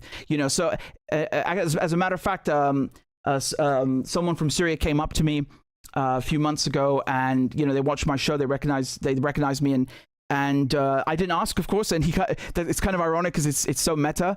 But this was just after, I think, just after December, so when Jolani came to power, and he was just agreeing with me basically that it used to be rude in Syria, or considered rude to even ask someone what they are. And of course I didn't ask, right? But he said himself that he's Sunni. So, we have the same politics or same beliefs or same viewpoints and memories, and saw and lived the same things in Syria. So, that goes to show you that it's not about, empires need to use divide and conquer and sectarianism to achieve their goals. That's why they employ people like this, like the guy I just showed you in the video smashing, the Virgin Mary, because they need that sectarian strife to cause internal division, and then it's much easier for them to take over a country that's fighting between itself, or fighting, people fighting amongst each other, than if everyone is united as one front against you, right? That's the whole mentality behind Western imperialism, and not just only Western imperialism. It's, many empires have used this in the past. But we are in a period of history right now where, yes, it's predominantly the West that's doing it, and has been doing it for the last hundreds of years. So Sykes-Picot, Balfour Declaration, and beyond. And not even just in the Middle East, but across Africa as well, and so on, and Asia. So, this is something that needs to be noted. But you should also remember that it's not just the West supporting this; it's the Israelis. I mean, you know, like Syrian girls pointing out here. I mean, the amount of support that Israel has given these people, from medical assistance to logistics to supplies to intelligence to weapons to who knows what else, right? It's staggering. It's staggering, and it speaks volumes that Israel. You can see the former head of the Mossad, the Israeli Foreign Intelligence Service, speaking on Al Jazeera, and he says that he would ally himself any day. I mean, I'm paraphrasing right now, yeah, but his sentiment is basically that he would ally himself or give medical assistance any day to an Al-Qaeda fighter over a Palestinian fighter, right? Which speaks volumes. And I'll show you this video of the US or former US ambassador to Syria, Robert Ford, and what he had to say about Jolani. This is a recent video, actually. I think it's from last month. And, you know, I think it's a fair assessment to say that he has blood on his hands. Starting in 2023, a British non-government organization which specializes in conflict resolution invited me to help them bring this guy out of the terrorist world and into regular politics. And at first, I have to tell you, I was very leery of going. I sort of had images of me in an orange jumpsuit with a knife to my throat. But after talking to several people who had gone in, and one of whom had met him, I decided to take the chance. And so the first time I met him, this guy's name is nom de guerre was Abdulkader Jolani, but his actual name is Ahmed Shara, which he only revealed to the world after he captured Damascus in the Blitzkrieg of December 2024, about 5 months ago. First time I met him, I sat down next to him, and I'm literally as close as I am. I love how he speaks about this guy like he's meeting kind of like an asylum patient or something. Like, it's so normal. It's just another day at the office. Like, fuck. To Roy, and I said, this is all in Arabic. I said, never in a million years could I imagine that I would be sitting next to you. Long beard, really, in fatigues, and I can bloody well imagine it, mate, and I think we suspected this all along. He looked at me, he speaks very softly, and he said, Wallah ana, me neither. And we went on and actually had a pretty... No, Wallah ana, not Wallah ana. That's completely different, but yeah, whatever. I'm giving him shit for his Arabic. It's really not my main concern. Civil conversation. I share this because he said something which really piqued my interest. He never apologized for the terrorist attacks in Iraq or in Syria, although there were many fewer in Syria. Never apologized. But he also said, now I am governing an opposition-held area of northwest Syria, and I am learning that the tactics and the principles that I was following in Iraq do not apply when you actually have to govern 4 million people. And they had 2 million residents of that area of Syria, and then another 2 million refugees who had come there from other parts of Syria. So they had a population of 4 million. He said, I am learning that to govern, you have to make compromises. I was very struck by that. So that was in March 2023, just over. Jesus, I mean, this is like, he's talking about someone who decapitates people and kidnaps nuns and murders Syrians, Iraqis, Lebanese. What is, like, what? His voice is so soft. Yeah, okay, I don't care about his voice or his, anatomy and physical features. I think that's bloody irrelevant. And then he talks about the fact he doesn't apologize for the terrorist attacks like it's a good thing. Oh, how honorable. He's so good. He believes in what he did. I feel like I'm losing my mind when I watch this, And remember, this is Robert Ford. So he used to be the U.S. ambassador to Syria, okay? In other words, what do embassies do? You all know the answer. I wouldn't be surprised if he's CIA. I mean, does it matter if he's even CIA? Does it really matter? I think that speech by itself, I couldn't care less which department of the government he works for. It's just the speech is problematic. You know, there's so much wrong with it. And I think, if I'm not mistaken as well, he was walking with people in the streets, which is something that US ambassadors fucking love to do, which is really faux pas. Yeah? Il faut pas. So he was going out on the street and protesting with people against the government that gave him his diplomatic accreditation and is hosting him and giving him security. I mean, what? And then you'll see the US ambassador in Lebanon do the same thing. Or, you know, the US ambassador in Russia to Moscow will do the same thing. And I think that he posted directions for like a protest or something. Mad people, really mad people. You're not supposed to go against the government that it gives you accreditation and hosts you. Okay. Anyway,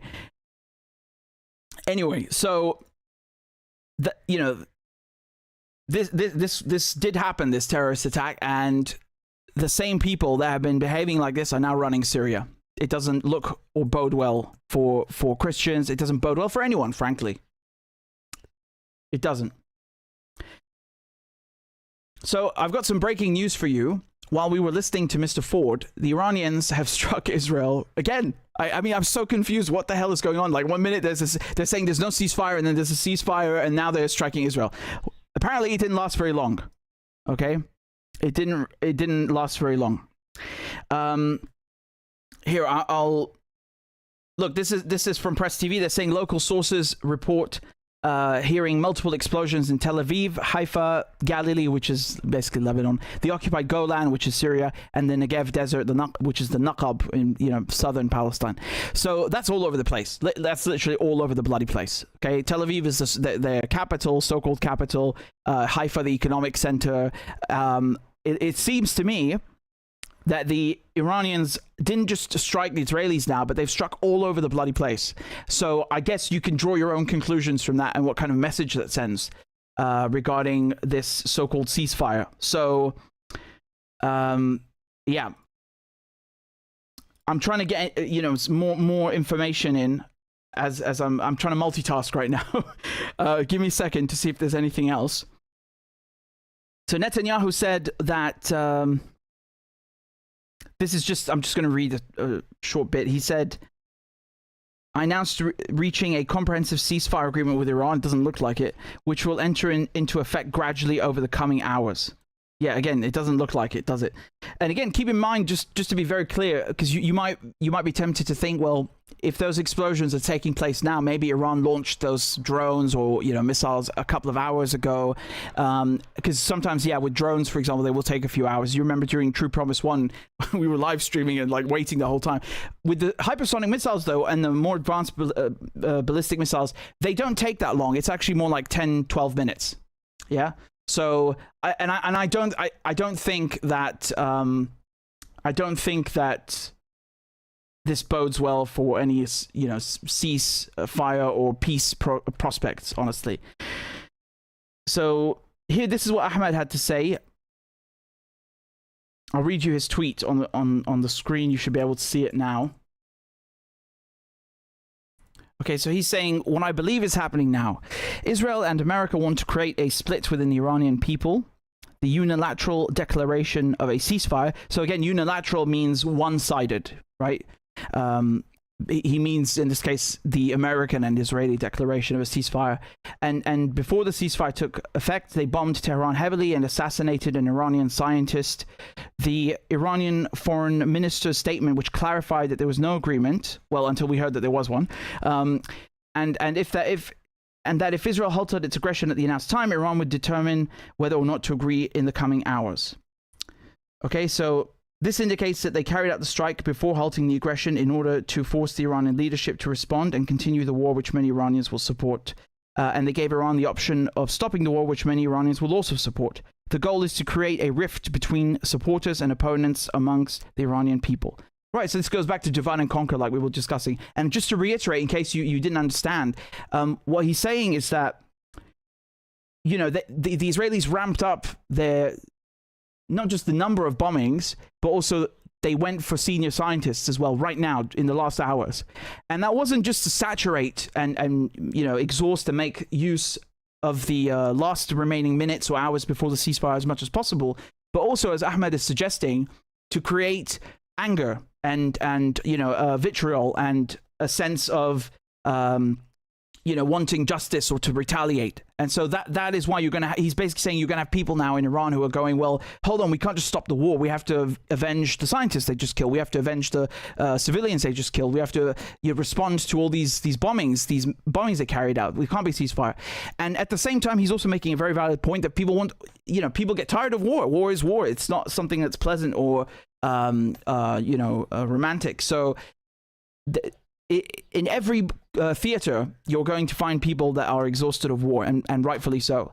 And you can't really blame them, can you? You might be thinking, well, it was just a week. Yeah, a lot happened in that week and a half, actually. So it doesn't. I don't think it changes his point, and he does raise a good point that might be the goal. But again, we'll see. So the name of the scientist that was killed, okay, is Sadeghi Sabr, I think, or Sabr. I don't know if.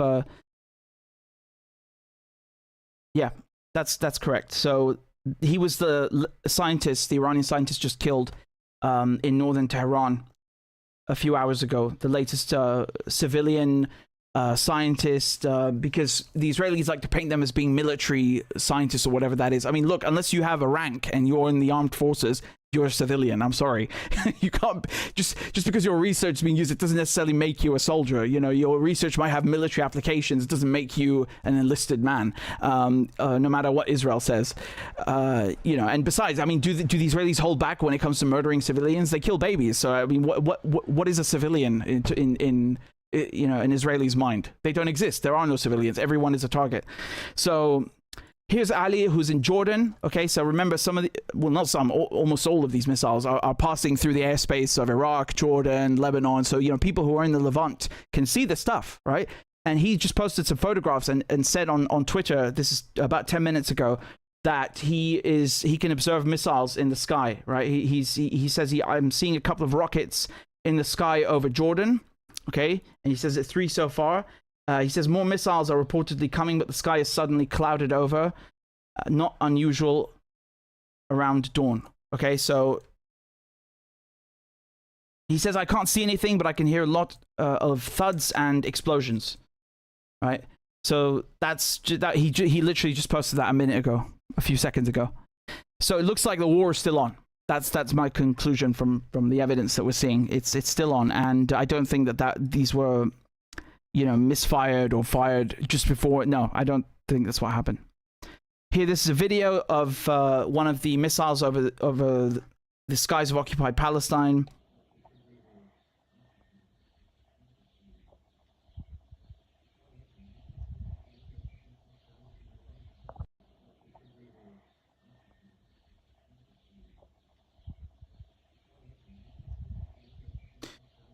Yeah, and someone else is saying that, so someone from Iran is saying that they've launched missiles, ballistic missiles, from the north and the south of Iran, okay?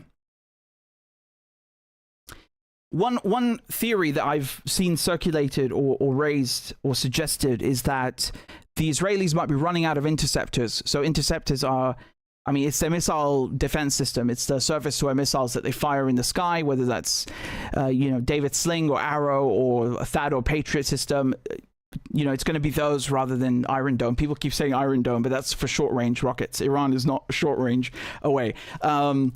So regardless, my point here is that all of these things, all of their equipment and ordnance relies on American taxpayers' money. It doesn't grow on trees, and they don't build it. They need it to be delivered from the United States, from the UK, from Germany, predominantly. So, it's a valid theory. It's a valid concern about saturation and exhaustion and how long the Israelis can go before they are basically, in a war of attrition. Your whole goal is to exhaust the enemy, wear them down, wear them out, and deplete their resources. And Iran they could probably do that and sustain that kind of effort, because you look at the size of the countries, or rather the size of Iran and then the size of occupied Palestine. In comparison, I think, what is it? Iran is like 70 times the size or something like that. regardless, the figure is irrelevant. It's much bigger. It can sustain, these attacks without the whole population being forced into shelters. So, whereas the Israelis, as we saw just yesterday, are fleeing already, and they're fleeing in such high numbers they had to shut down the airport to Israelis. So that really tells you they're in trouble. The colony is in trouble, and every time sirens go off and everyone has to go down into the bunkers and the shelters, which of course Palestinians or Israeli Arabs or Ukrainian refugees or even sometimes other Israelis are not allowed into. The amount of videos I've seen is crazy, right? Anyway, every time that happens, the whole economy comes to a standstill, right? I mean, even after October 7 in the last year and a half, I think you had 15% of the Israeli workforce that hadn't come into work anymore. You had hundreds, if not thousands, it was in the thousands of small businesses being shut because they just couldn't, people weren't coming to work or they couldn't afford, or basically, they used Palestinians as slave labor. I don't know if you know that. And if you were from Gaza and you had the misfortune of being on the other side of the so-called border on October 7, you were kidnapped and tortured for weeks. And that's exactly what happened to a lot of people. They were just in the wrong place at the wrong time, and they had the wrong skin color or spoke the wrong language, and they get tortured. So my point is just that the Israelis had no more of that slave labor and their own workforce being paralyzed coming into work, and then all manner of small businesses being shut. So they were already hurting before this war, and it just goes to show you how irrational they are, that you would go and open another front on yourself. It's something. I mean, that reminds me of the Nazis. Nazi Germany opening another front with Operation Barbarossa against, the Soviet Union, whose army they underestimated. Their intelligence was very bad. They downplayed the figures. They didn't know their locations. It's a whole mess. So that's what this looks like to me. I think the Israelis have underestimated how much Iran can sustain, and they overestimated how much they can sustain. And apparently, I'm hearing now, I don't know if this is true, but Trump has deleted his posts. I need to check this. I'm not on Truth Social, and I don't care how many times that orangutan posts on there. I'm not switching. So hold on, let me double check this. When I say posts, I obviously mean that ceasefire announcement that we saw earlier. So let me see if that's true. I can't.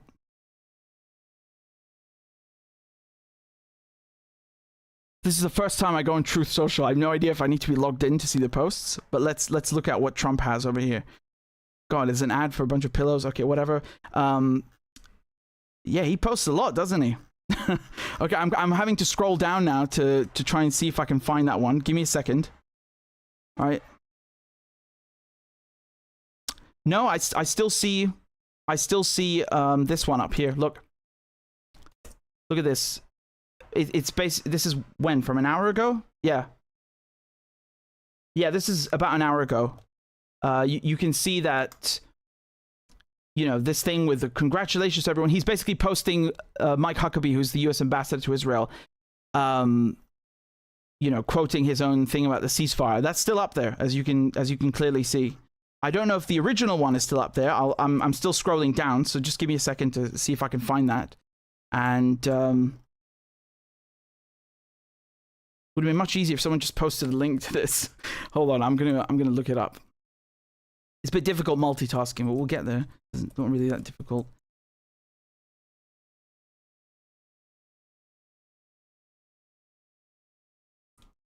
Okay, so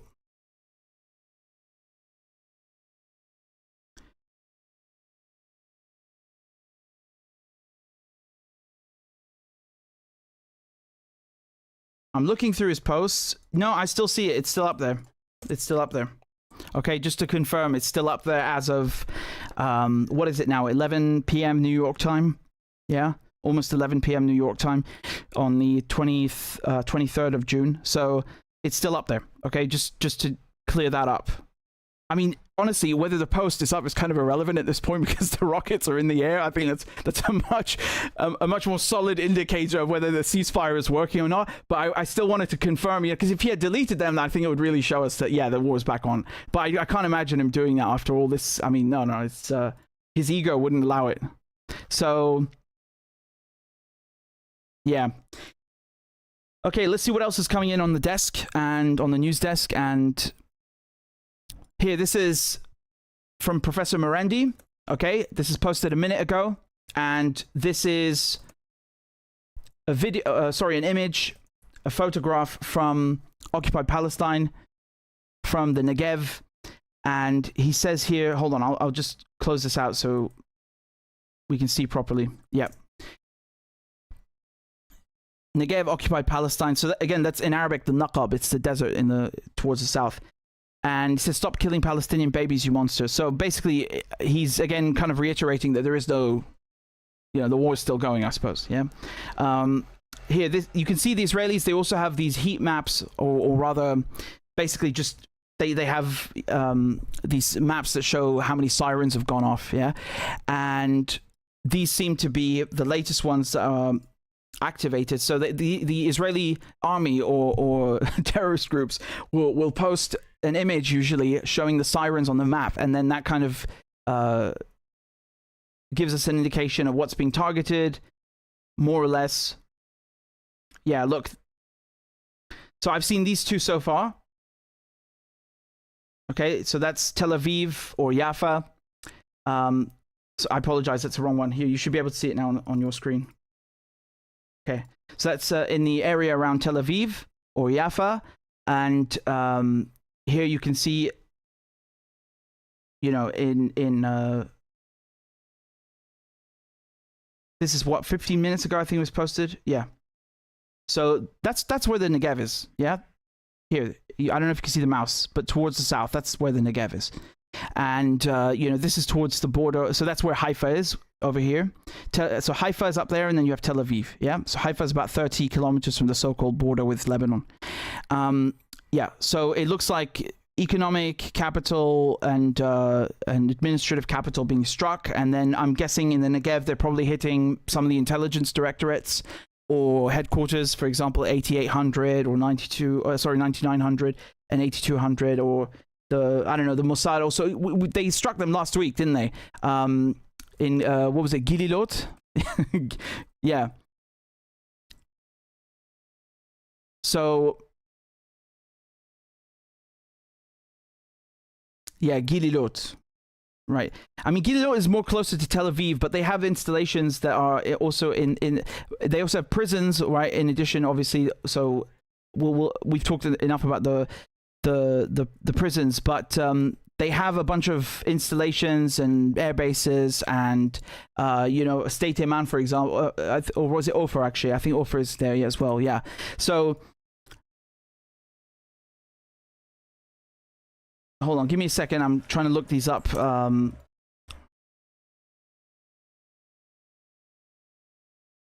No, it was State Iman. Yep, it was definitely State Iman. I mixed them up for some reason. I don't know why. I think someone was talking about Ofer prison earlier for some reason. It was Ali. He was talking about this article where they were discussing some, I think it was on Democracy Now! Or the New York Times, and he was talking about some kind of prison that keeps getting brought up in Iran, and they call it the notorious something prison, but they never do that with Ofer prison or with State Iman or with any of the occupation jails.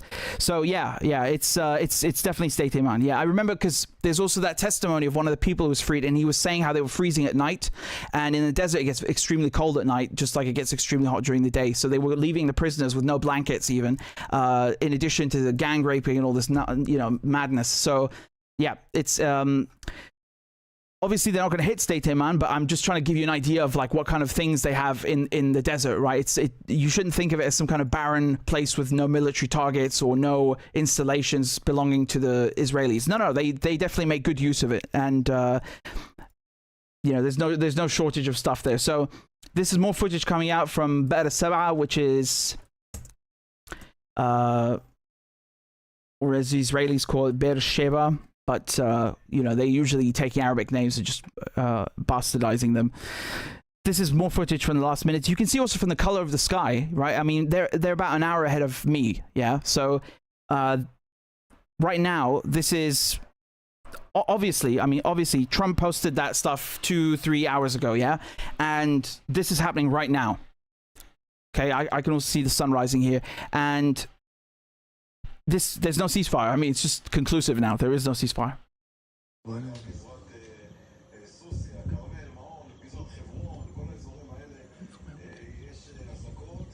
Okay. So this is in the south of occupied Palestine, yeah? And honestly, you know what would be funny?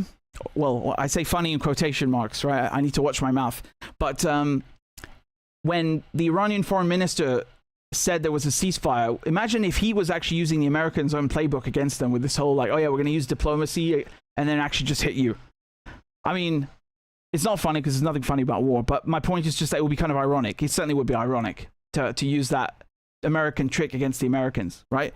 Anyway, I don't know. I'm just kind of you know, hypothesizing about that. And I'm trying to understand why he posted that, because he said they'll, you know, he talked about 4 a.m. being that limit, which made it sound like there was a ceasefire. And then other outlets started, from Iran, of course, started reporting this and talking about it. I don't know. You can see more missiles being spotted over the skies. These are incoming missiles coming from Iran into occupied Palestine.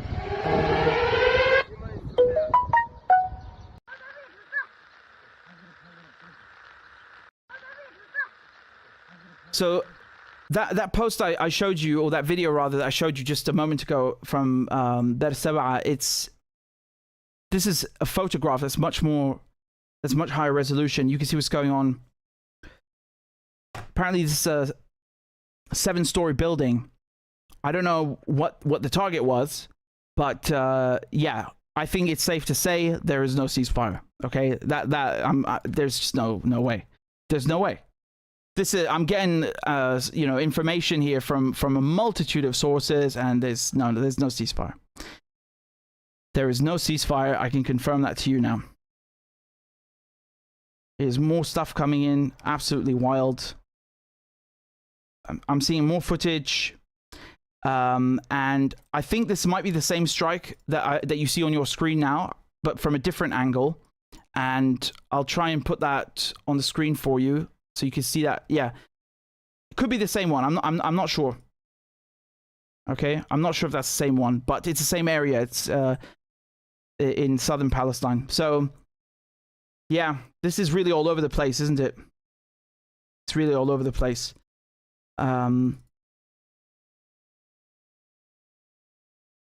Marendi also just posted the same image, and yeah, Haifa is being struck as well. That's also confirmed now. So that's again up in the north, right? You can see here.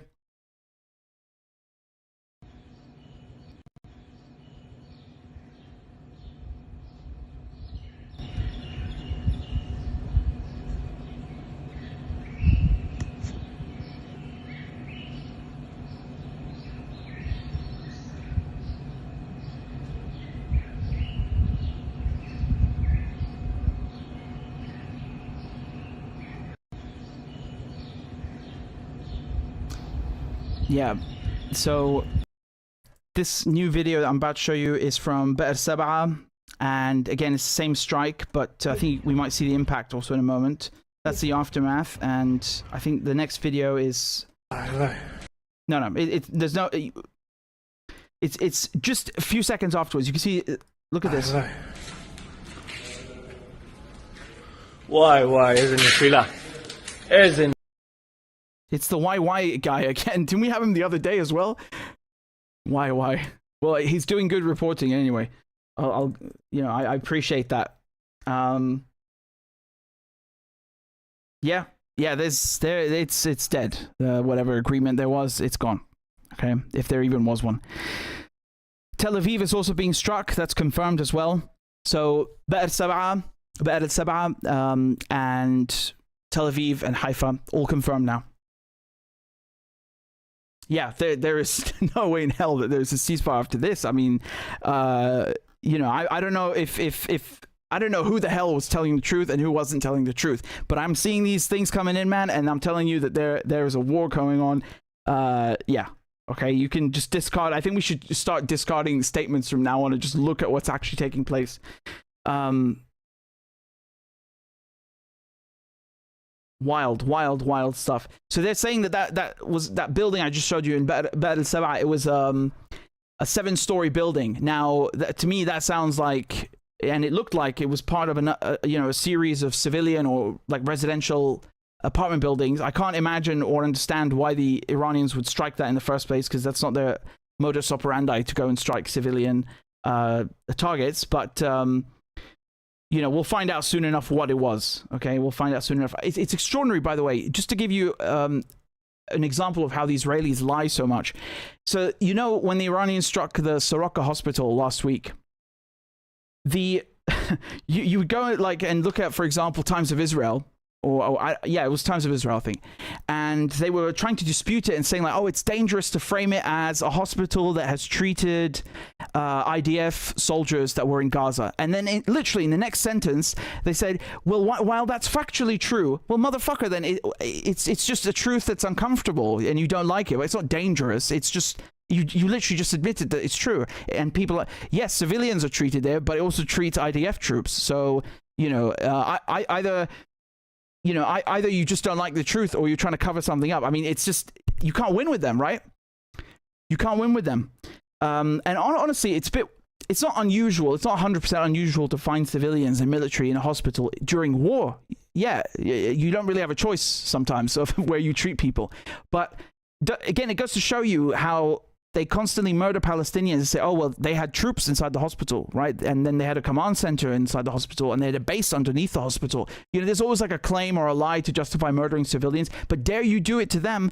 And even when the Israelis admit that there are troops in the hospital, they say it. They admit it. It's still, you know, it's dangerous as they framed it. I mean, what the hell is going on? Well, in the best case scenario, it makes them hypocrites, doesn't it? I think we can agree on that.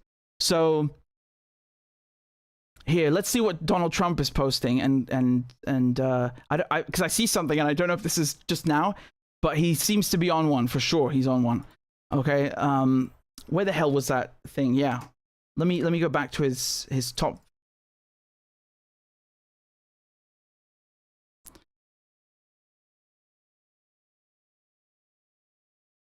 No, there's nothing now. No. Okay, this is not recent. Discard that. So,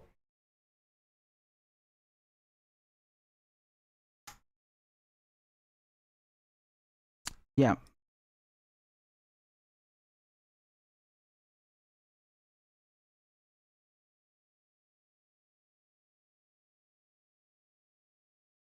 Yeah, that's definitely back on. I want to show you something that happened today in London. I don't know if some of you were at this event, if you attended or not, but you should still know about it nevertheless. Give me a second just to switch out over here.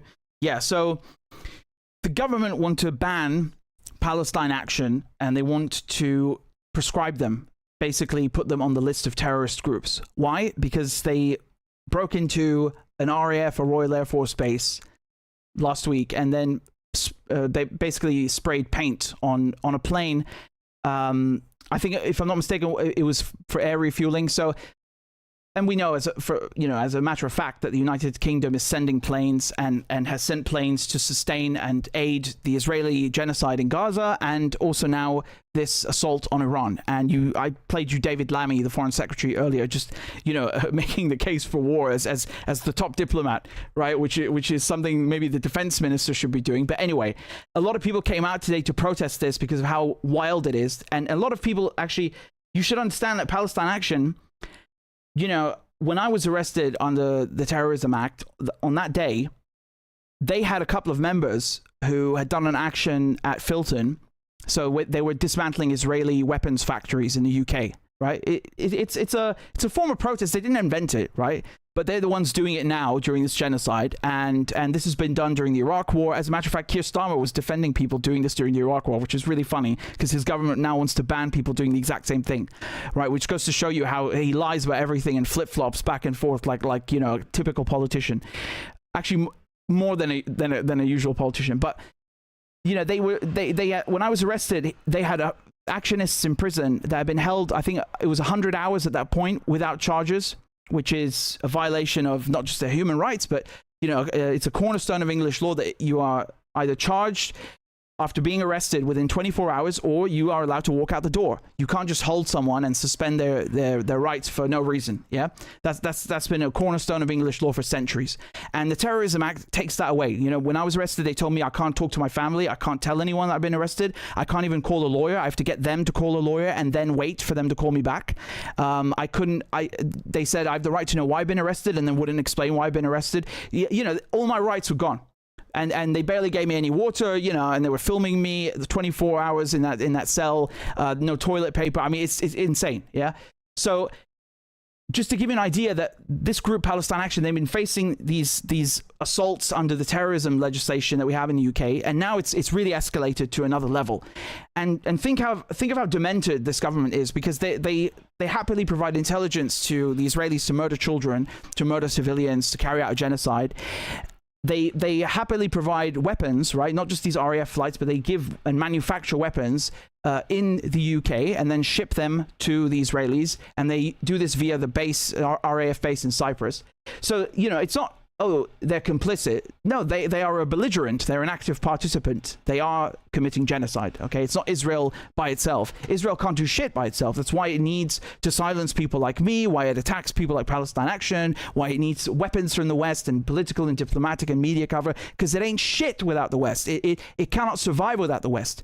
Right? That's why they bother silencing anyone who criticizes Zionism, because then if we criticize Zionism and expose them, their life support gets cut off, and they you know, they think that they have a right to be on someone else's land and kill children and do whatever they want, you know, no matter the cost. That I pay, or someone in Palestine Action pays, or someone in Gaza pays, which is considerably much more, because they're paying with their lives. They think everything is justified, right? And you should look at the people in government and the money that they've received from Israel. You look at who has the decision now to prescribe Palestine Action, the Home Secretary, and look how much money she's received from Israel, right? So these Israeli lobbyists, right, that bankroll the Labour Party, they've given her £215,000. Now, honestly, if you're going to sell your country out and support genocide, I think I'd be charging a bit more than £215,000. That seems a bit cheap, honestly, for you know, to risk a war crimes tribunal. But anyway, I'm just reading the figures. So all of them, right? So she's the Home Secretary. Then the Prime Minister on the left, he's taken £50,000. I think, you know, he called himself a Zionist without qualification, and his wife is a Jewish Zionist, I think, as well. So he doesn't need to be paid off. And David Lammy has taken £100,000. So he's the Foreign Secretary that I was just talking to you about. Culture Secretary, Education Secretary, and the Chancellor, they've all taken, you know, tens of thousands of pounds. And Reeves has taken 100,000 from these pro-Israel lobbyists. So at best, in the best case scenario, you know, this poses a conflict of interest, right? If they haven't been bought off, it's at the very least a conflict of interest. I frankly, I don't really put much stock, or rather take much stock from these things, because for me, it's not about money. Money is like, it's too easy of an explanation. I think some of them are really ideologically Zionist and neoconservative. I think they like war and murdering people. I don't think that it's always about money, but that's a different story. I'm just giving you the facts, okay? These are facts. They've taken this money, and you know, there is a conflict of interest here. She might ban a group that, you know, she's taken money from Israeli lobbyists and now wants to ban a group that is cutting off arms to Israel to prevent war crimes. Something is off here, yeah? I'll show you today. There was a protest, and the police actually, you know, they're supposed to be impartial, right?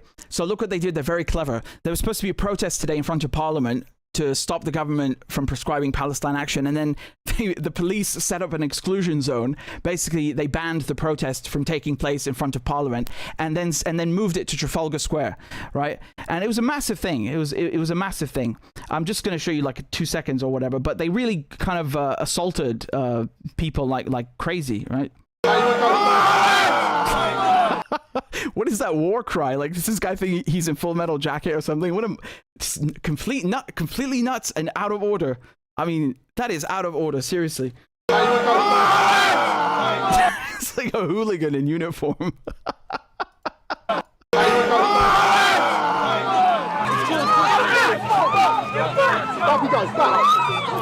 Okay, just you get the idea, yeah? I think that this is just absolutely insane.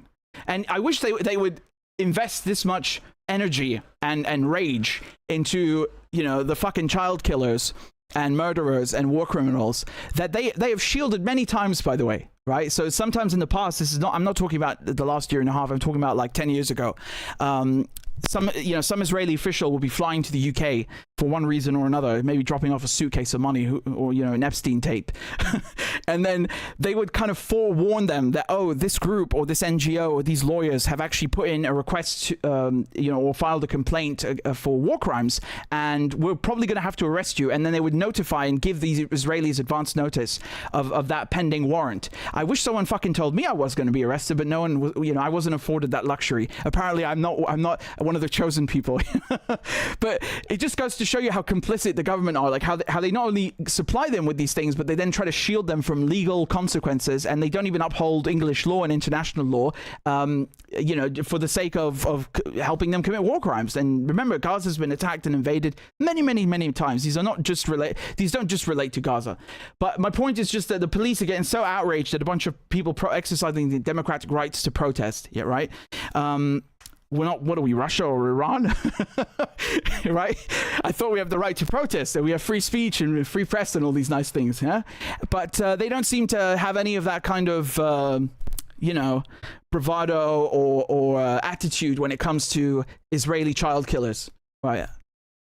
I haven't heard of a single IDF dual citizen who's gone and taken part, literally, held a gun and fired and committed war crimes and killed people in Gaza, being arrested, even just questioned or detained upon return to the UK. Have you? I haven't. I don't know of a single example. And there are thousands, that's a fact, of UK citizens that have taken part in this genocide.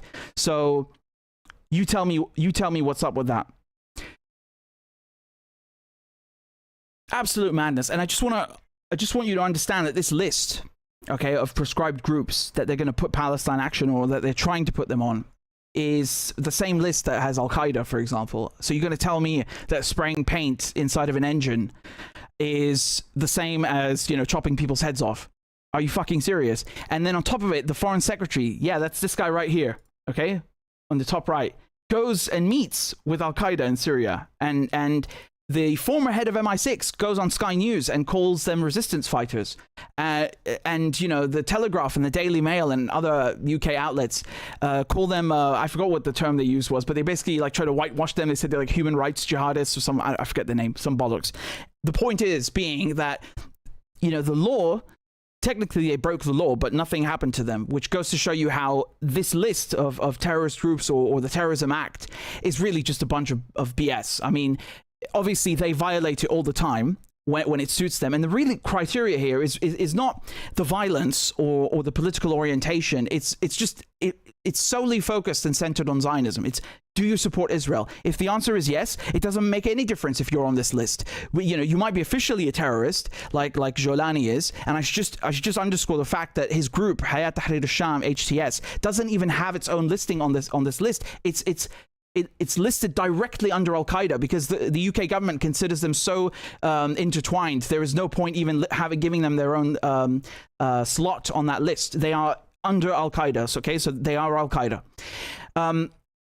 Obviously, you can be on this list.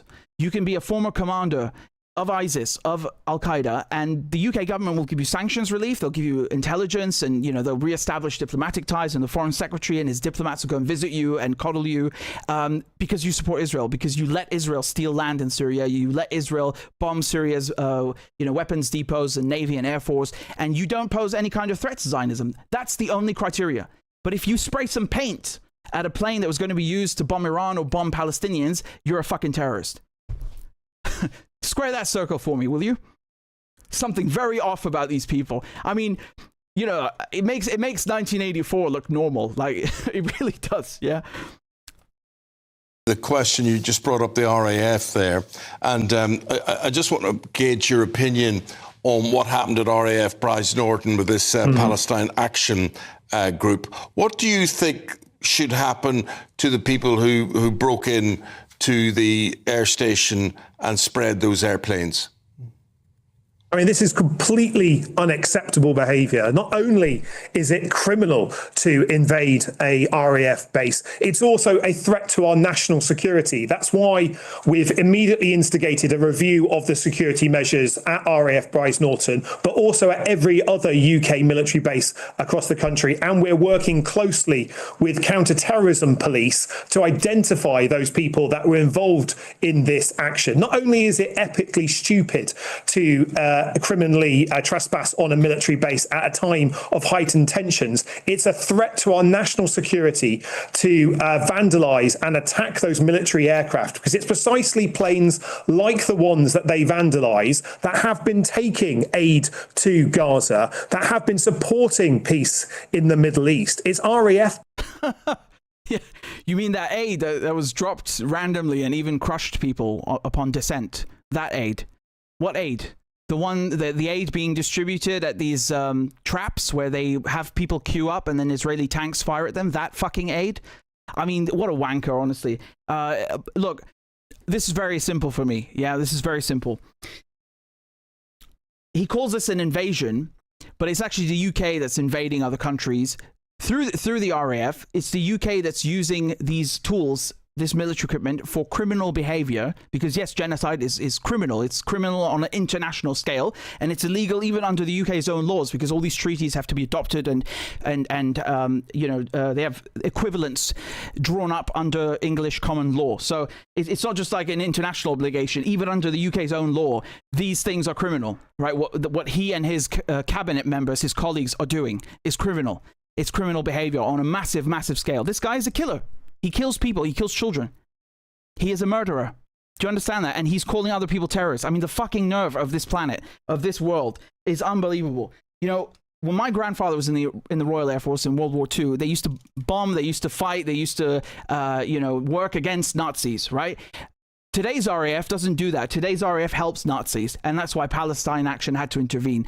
And I've spoken to other people whose family also served in World War II, in the British Army during World War II, and we came to the conclusion that what these people are doing right now, like him, they're sullying, they're basically insulting and spitting on the memory of people that actually fought against fascism and against Nazism and against tyranny during World War II. They've completely changed the direction, the spirit, the mission, all of this stuff. They, as a matter of fact, they've exploited what happened in World War II as the basis for all of the so-called rules-based order and the domination of the planet that we see by the Anglo sphere, right? So that's the Five Eyes, the United States, and so on. That's been used as the basis for that. So actually from day one, as soon as World War II ended, and even just before, they were already planning to screw with the Russians and all this stuff. So all of that fighting against fascism and fighting against tyranny turned out to be for nothing, because they became the tyrants themselves. You understand what I'm saying? And they're committing genocide now with these tools, and then acting like, spraying some paint is more criminal than murdering people. I don't know what dimension you come from, but the one that I am in, murdering people, human life, taking life, is a bigger issue and problem and more criminal than destroying a piece of equipment or technical gear which can be replaced. You can't bring people back from the dead, can you? I mean, the nerve of these motherfuckers, it's so typical of them to put property and capital above human life, right? It's so typical. It's like almost comical, right? I think this would qualify as a sketch in the 1970s, but not that the 1970s were any better, but just I feel like back then people would have said, oh, this would be impossible. And what we're seeing today is actually just it's off the charts, kind of 1984 level stuff. This is one of the mothers of the Filton 18. So again, when I was arrested on August 15th. Yeah, I think the Filton 10 were in prison at that point for 100 hours, and then they arrested another 8 afterwards. This is one of the mums talking to Declassified. So her daughter is in prison currently for trying to stop war crimes and genocide. This is what she had to say. Statement says, I have decided to proscribe Palestine Action under Section 3 of the Terrorism Act 2020. A draft prescription order will be laid in Parliament on Monday the 30th of June. If passed, it will make it illegal to be a member of or invite support for Palestine Action. I'm close to tears. It's just... I'm speechless. I mean, we saw this coming, but this is a gut punch of the highest order. It's how can they criminalise the people who are speaking out against the government's criminal actions? To put Palestine action in the same category as ISIS or Boko Haram, what is this country coming to? These people are not harming human beings. They're spraying red paint, or they're using tools to decommission weapons being used in a genocide. How is that terrorism? It's hypocritical and it's disgusting. Our government are supporting a terrorist state. They are the ones committing terrorism. Yeah.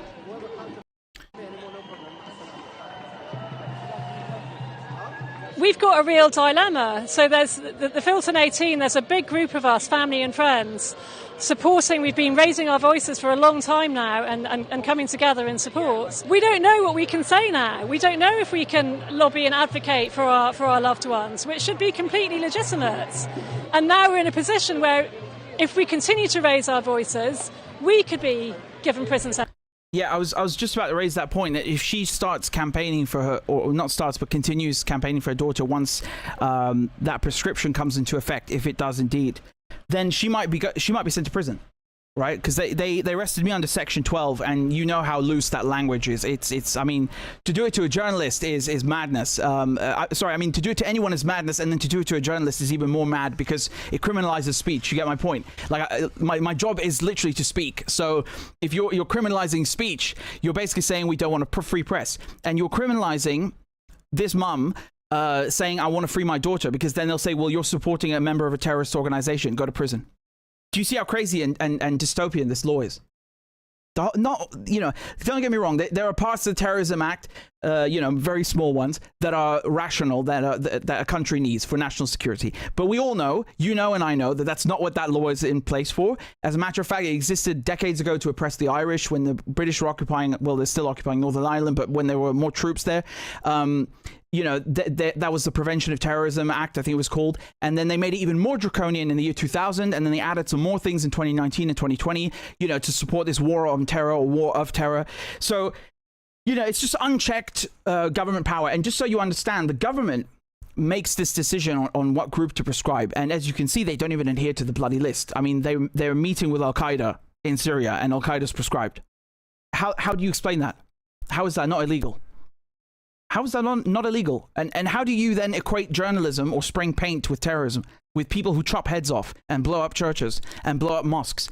How do you dare even to think that, never mind to say it out loud and then try and pass legislation and send agents of the state to arrest people? I mean, the fucking nerve, honestly. These people are scumbags, and I guess we should expect that because they murder children for a living. So, you know, what was to be expected of them? Is this really unbecoming of them? Hardly, is it? These people literally kill for a living. They murder every single day. They are killers, stone cold killers. That's what they are. And, you know, they're offended by a bit of paint in an engine. Well, then don't use the engine to kill people and there won't be any paint, if that's your predicament. Yes? It's very simple. By the way, I wanted to say something earlier. You'll forgive me, just as an additional confirmation of the strikes on Israel by Iran resuming. Trey, so that's the chief foreign correspondent for Fox, also said that he was hearing so that he was hearing sirens going off in Tel Aviv, if I'm not mistaken. I'm just double checking on this. In Tel Aviv. So that's an additional confirmation that the war is still on. And I mean, in case you had any doubts, you know, after the videos we've seen and all this stuff, no, it's still ongoing. Absolutely. Yeah. It's still ongoing. I want to show you this video. This is posted by Hoz earlier. And here, let's take a look at this and then I'll comment on it, okay? So this is an Iranian woman speaking about how they're trying to rehabilitate Pahlavi, and I'll talk about the Shah in a second, but I'll just let her speak first. بیا یه احمق دیگه Make Iran great again. اصلا تو چی میگی؟ اصلا این رضا پهلوی چه گویی هست که بخواد بیاد بشینه تو ایران ایرانو گریت کنه. اصلا این چه دستاوردی تا الان داشته؟ یکیشو برای ما بگید دیگه شما. به غیر از اینکه انقدر این مردم رو شیر کرده برید تو خیابون بر علیه مردمتون برید تو خیابون. خب رفتن تو خیابون مردن. این گوه منتظره که فقط مردم بمیرن. خاک تو سرتون. گوه خورده که کینگه. نه کینگ ما این نیست. Okay, so دنبال چین رضا پهلوی اگه آدم بود که اینقدر آدم نمیداد بالای درخت. یه مش مغز مریض دنبال این رضا پهلوی بیاد. So for those of you who don't know, she's talking about the Shah, okay? Now Americans get very upset when they hear someone in Iran chanting death to America, or they don't understand why do Iranians dislike the United States and its foreign policy? Do they hate Americans, the average Joe on the street, or is it the government? Like, what is their deal? Why do they hate us? And then George Bush, of course, will come and tell you they hate us because of our freedoms. Well, that's a bit of a Trump impression. But anyway, the logic that imperialists and neoconservatives try to give is that, well, we did nothing wrong. We are completely innocent, right? It sounds familiar. It's like the Israelis. They just hate us because of our religion or because of, how free we are, and they wear the hijab and they're medieval and, all this kind of these racist stereotypes and tropes that they throw around. What they don't tell you is that the United States toppled the democratically elected prime minister of Iran in 1953, and they did that not just with the CIA but with the help of MI6. Now it's funny because the CIA admits to it. You can go and see it on their website even, but MI6 still won't admit to it. But we know it's true, and they did this for several reasons. Because for the UK discovered basically what is today British Petroleum. Used to be called the Anglo-Persian Oil Company, and then I think they renamed it Anglo-Iranian Oil Company, and then it was renamed to BP. Right? It's kind of like Chiquita Bananas, which by the way, that's the same year. If I'm not just the next year that they did a coup in Guatemala because of Chiquita Bananas and all this stuff, and they had to rename it from United Fruit Corps to Chiquita so that they kind of rebrand and wash away the imperialist regime change element of corporate power in America. Same thing here. The UK found oil in Iran, and they discovered these are some of the most massive reserves in the world. And Winston Churchill, this is just when he was switching, he decided as a result to switch the Royal Navy, because he was head of the Admiralty at the time, from coal-powered engines, steam-powered engines, over to fuel, right? So they needed to suck out that oil from Iran. And then when Mossadegh came along and he was the prime minister, he nationalized the oil. Okay, and at the time, you have to remember, Abadan was the largest oil refinery on the planet, and that was in Iran. So this was unconscionable. Like, how dare you? And they were even contemplating torpedoing, literally with torpedoes, like blowing up that refinery. That's what the British government was doing, thinking about doing at the time. So they pulled all the British workers, and they tried to boycott basically, or leave the facility unmanned to punish the Iranians for nationalizing their own resources.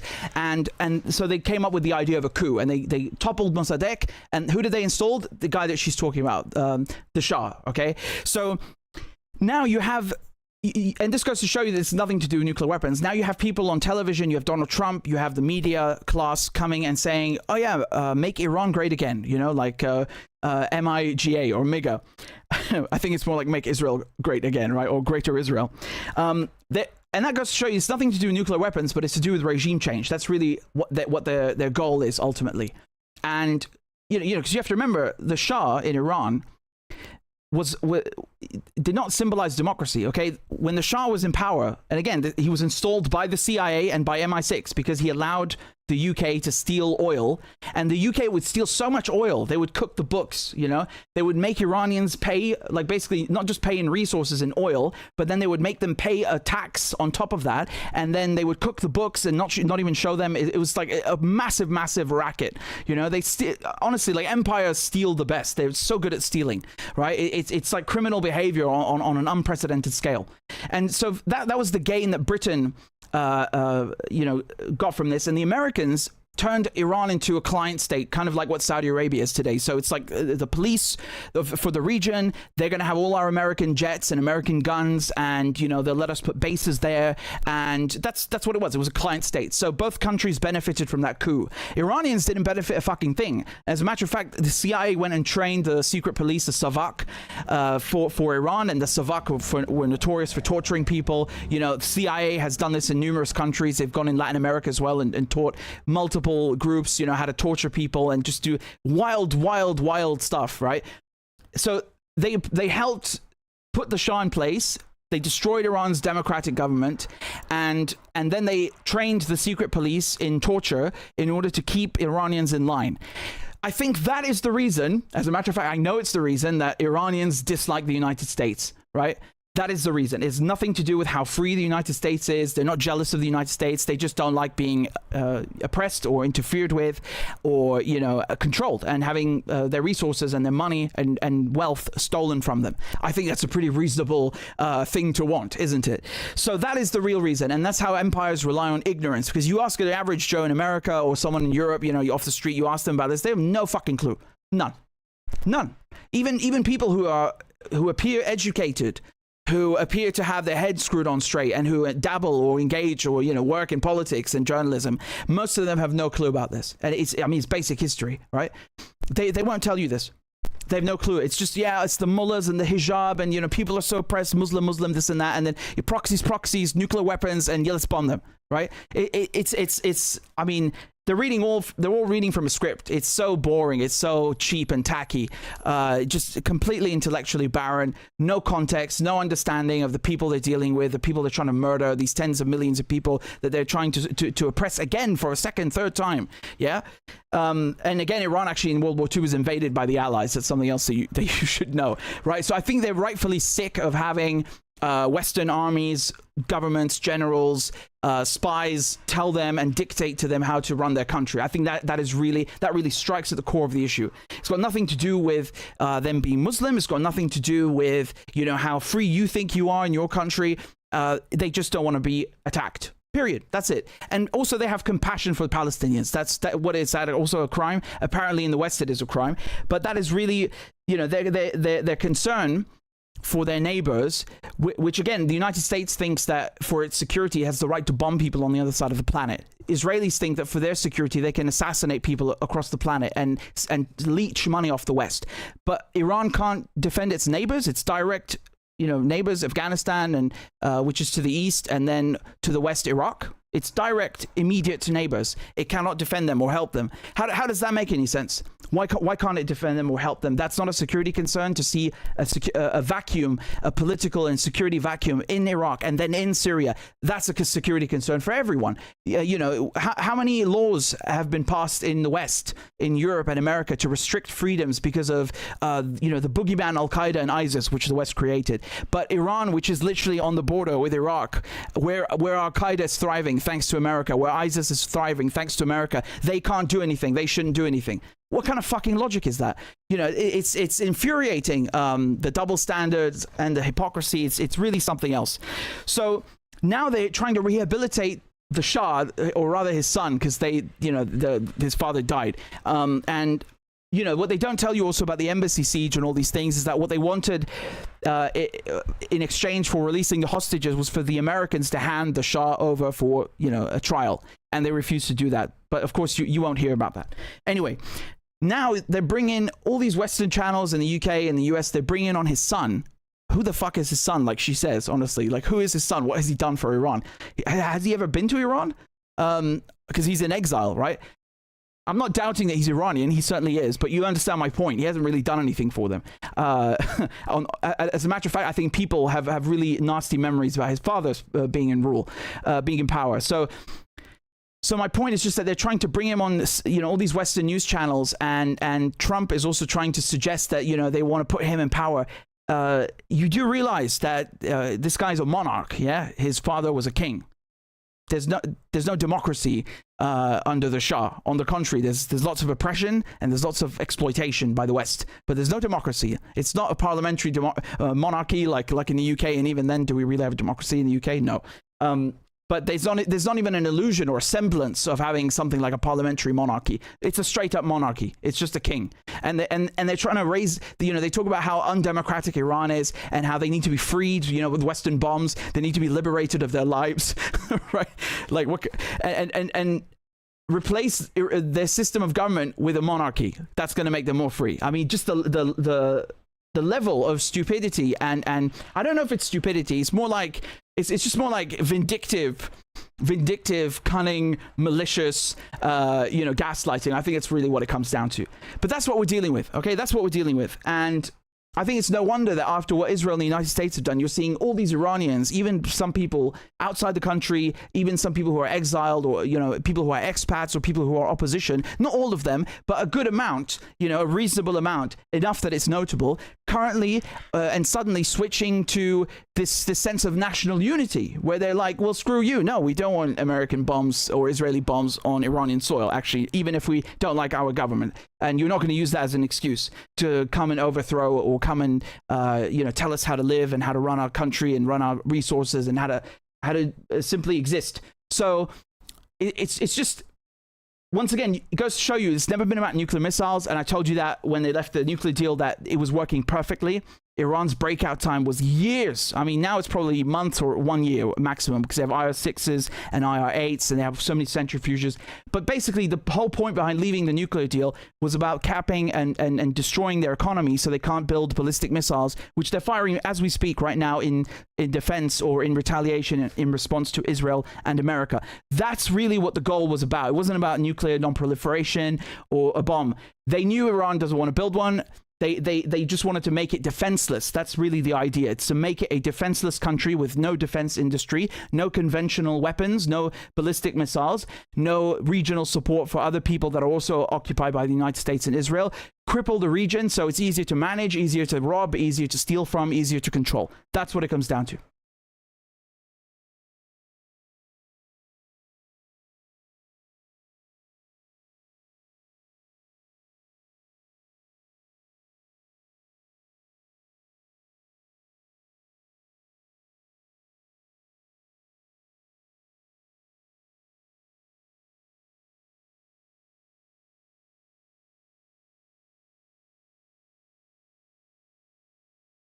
I'm just reading some of your comments. Thank you for your support.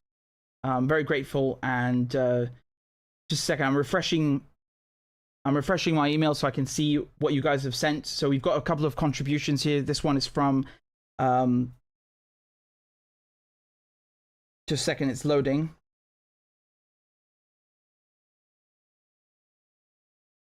Yeah, thank you very much to Dennis. Appreciate that very much. And thank you as well to Zuhaib. I don't see any comments, but thank you nonetheless. And we've also got one over here from Xiong. Thank you. To support good journalism. Much obliged. And we have another one as well over here from just a second, from Mikel, who says, thank you for your independent journalism. You're changing the world, and this is why, like with Julian Assange, they're coming after you. You're getting too big for their liking. Yeah, I think it's it's so funny watching them talk about, like, how undemocratic Iran is and how they don't have basic freedoms, and it's like, dude, I'm right here. The gaslighting is unbelievable. Sorry, I'll continue your message.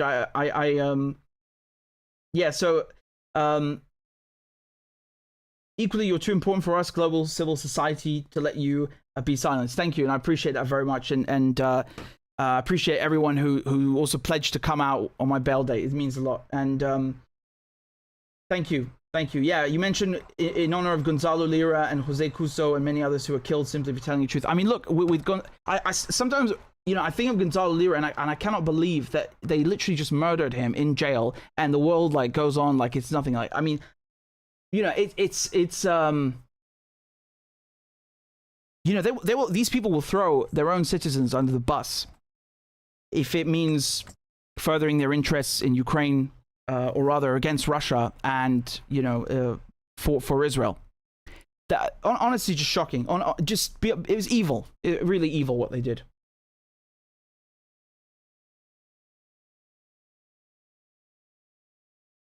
Yeah, thank you. I see Miguel also mentioned the book on cybersecurity and videos. Yeah, that's what I'm going to do, actually. And they did steal it from me. The police stole my book, my manuscript. But not to worry. Everything's fine. So, yeah, I can't wait. I can't wait to do those because I'm just as proficient in that domain as I am with politics, so or international relations. So it's it's something I've always been good at and liked. So it's actually just fun, and I can't wait to do those videos. So yeah, it's going to be good. Thank you for your support and your kind words. Really appreciate it. Thank you. And we've got also Maria who joined on Patreon. So I'm going to play crab dance momentarily, and we also. Also for Cyrus and Faisy. Thank you very, very, very much, guys. And please give them a round of crab applause. Clap for that, you stupid bastard. Corn Pop was a bad dude. And he ran a bunch of bad boys. Listen, fuckhead. You fucking crossed the line. Claiming I'm the enemy. You got that, you goddamn son of a bitch? I don't give a fuck what you think, bitch. Good morning. Sunday morning. Cut that bitch off. Thank you for Iron Dome. Thank you. والله انتوا كلاب بصراحة يعني. ماشي نشتغل عادي. We lied, we cheated, we stole. China. And you ain't black. There's always the macro. And then there's the micro.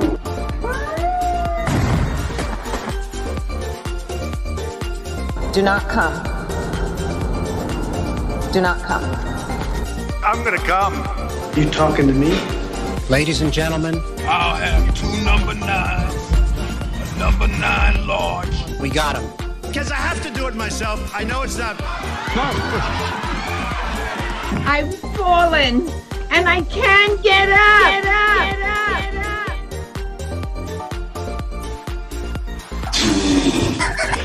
Oh! Disgusting! She was 12, I was 30, but anyway. We'll do it live. Fuck it. Do it live. I'll write it and we'll do it live. Why you text Sanders? Why? You're getting nervous, man. Calm down. It's okay. Okay. Suck my dick and choke on it. I yield my time. Fuck you. Yeah, I'm trying. I was listening to the crab dance in the background and trying to keep up with these latest updates, and it seems that, there's 8 people. So there are casualties now, confirmed casualties in Israel or occupied Palestine. There are 8 casualties, and there's also confirmation of sirens going off. So that means there are more missiles incoming now. So apparently another wave. I'm not 100% sure yet, because sometimes they go off as false alerts, or sometimes they don't even go off at all, and they miss some of the projectiles. I'll wait and see. But there's also confirmation from the Israeli forces that. So they were saying for the third time in the last hour, Israelis are currently running to shelter due to another missile launch from Iran. So, I mean, again, in case you had any doubts at all, be under no illusions. So there's definitely, it's all continuing. Here, I can show you some more photographs and images.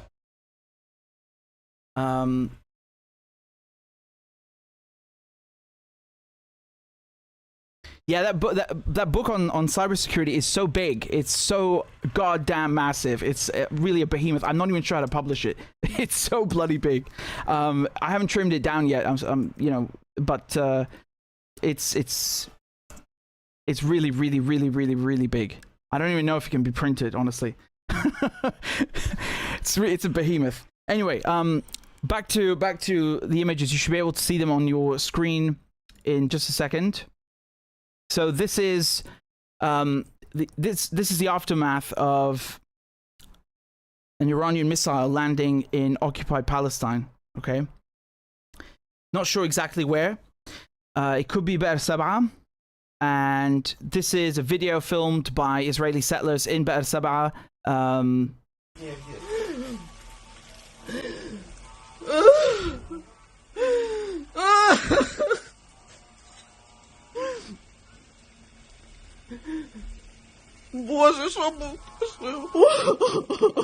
Yeah, again, I mean, I don't think there's anything funny or light-hearted about any of this at all. You know, war is horrible. But as a reporter, I'm relaying to you what I'm seeing from global public opinion, and most people seem to be of the opinion that, you know, the Israelis have been doing this to people in Lebanon and Syria and Yemen and Gaza and the West Bank, really demolishing with bulldozers their homes. Like, it's not a bomb accidentally falling, but with intent. You know, using British laws, by the way.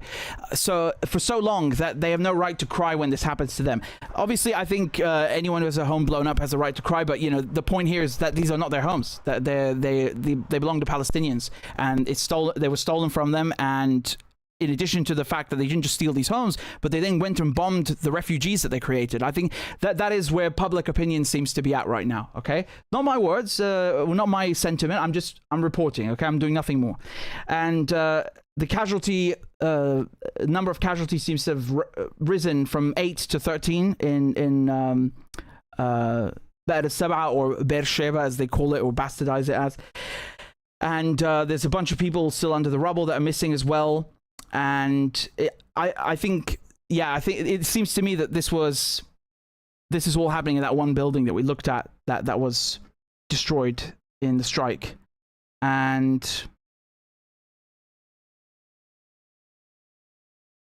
I think it's also important to note, as some people are saying, that Israel began this war. And, you know, when the Israelis were flattening Gaza, you had a lot of Israelis coming online or on television and kind of mocking Palestinians and saying, well, you shouldn't start wars that you can't finish, or you shouldn't start wars and then cry. You know, I think that's why people are talking about those comments, or citing or quoting those comments that Israelis made a year ago and a year and a half ago, and kind of going like, well, follow your own advice. Okay, I'm just telling you what I'm seeing. That's it.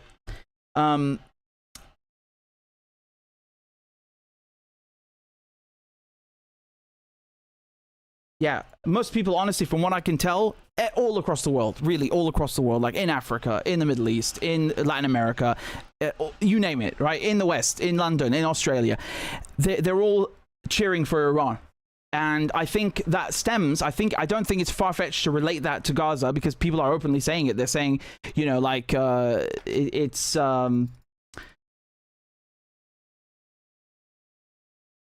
Yeah, so Professor Merendi, for example, just to give you to underscore what I literally just said, he now you can of course say, well, he's in Iran, so he's obviously going to side with Iran. Whatever, that's not the point. It's still true that most people are cheering for Iran.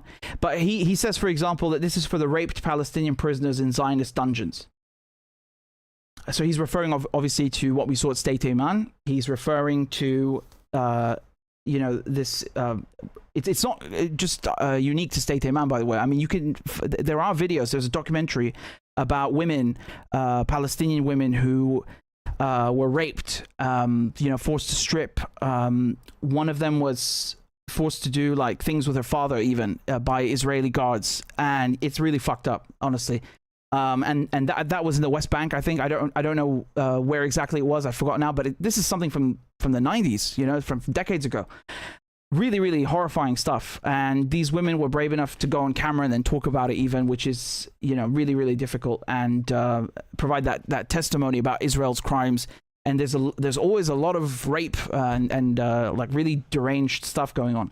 Now, obviously, you can say that has nothing to do with Iran and so on and blah blah blah. But I mean, I think it's important to contextualize and you know, give that critical context that you're not going to get from mainstream media, because it's my fucking job. Now, if I could, you know, if I'm going to sit here and tell you, well, you know, Israel is the greatest nation on earth, like the State Department was saying yesterday, and all these things, I mean, I might as well go and work for the State Department then. I'd be a government spokesperson. I wouldn't be a journalist. It's my job to challenge the status quo. It's my job to challenge the you know, the current sentiment, the current position, the current policy of the government. That's what I'm supposed to do, right? And it's by and large Zionist. So, you know, unless they turn it over a new leaf or do something differently, I'm not going to stop holding them to account. This is my job. I'm sorry. So, yeah, Trey's confirming that there are sirens going off in Tel Aviv. Okay, that's a few minutes ago. And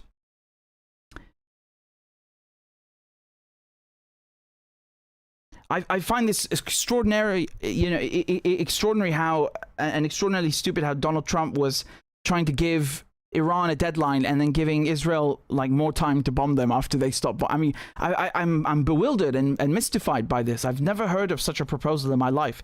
I mean, he calls himself a negotiator and a businessman. He has that book, The Art of the Deal. He sounds more like a fucking scammer to me. Like, what kind of scam and racket is this guy running? Like, who negotiates a ceasefire when, by the way, you're a primary belligerent in the conflict? So, you're not exactly a mediator. But who talks about a ceasefire where one side gets to bomb the other after the deadline is passed? Like, and they have two deadlines. What is this bollocks? Unbelievable. Honestly, I've never heard of something like that in my life.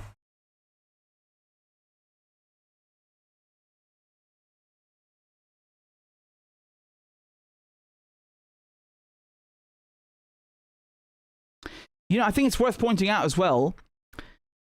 And I wanted to say this earlier, but we have so much to cover and so much to talk about that it slipped my mind. But when we were reading the foreign minister's statement, Araqchi, and he was saying, he mentioned this 4 a.m. deadline. You did notice that in that same sentence or paragraph, he was talking about the fact that basically there will be a ceasefire if the other side stops bombing them, and they didn't. So. I guess that was also a clear kind of indication that, well, we're okay with the ceasefire if there's a real one where, both sides do not bomb each other. Not we stop and you continue. That's not a ceasefire then, is it? It's more like capitulation than anything else. So you can see here, I think this might be the same building that we were looking at before. I don't know, but it's still in the same area in Ba'r al-Sab'a, and you can see the missile coming down. And the moment of impact. I think you should be able. Yeah, you should have that on your screen now. Why?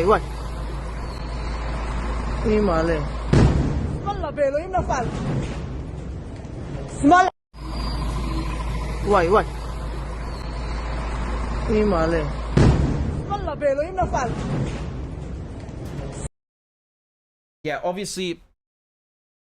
obviously there's a delay in the sound because light travels faster than the sound. I don't think it's the best time to give you a basic physics lesson, but in case you're wondering why.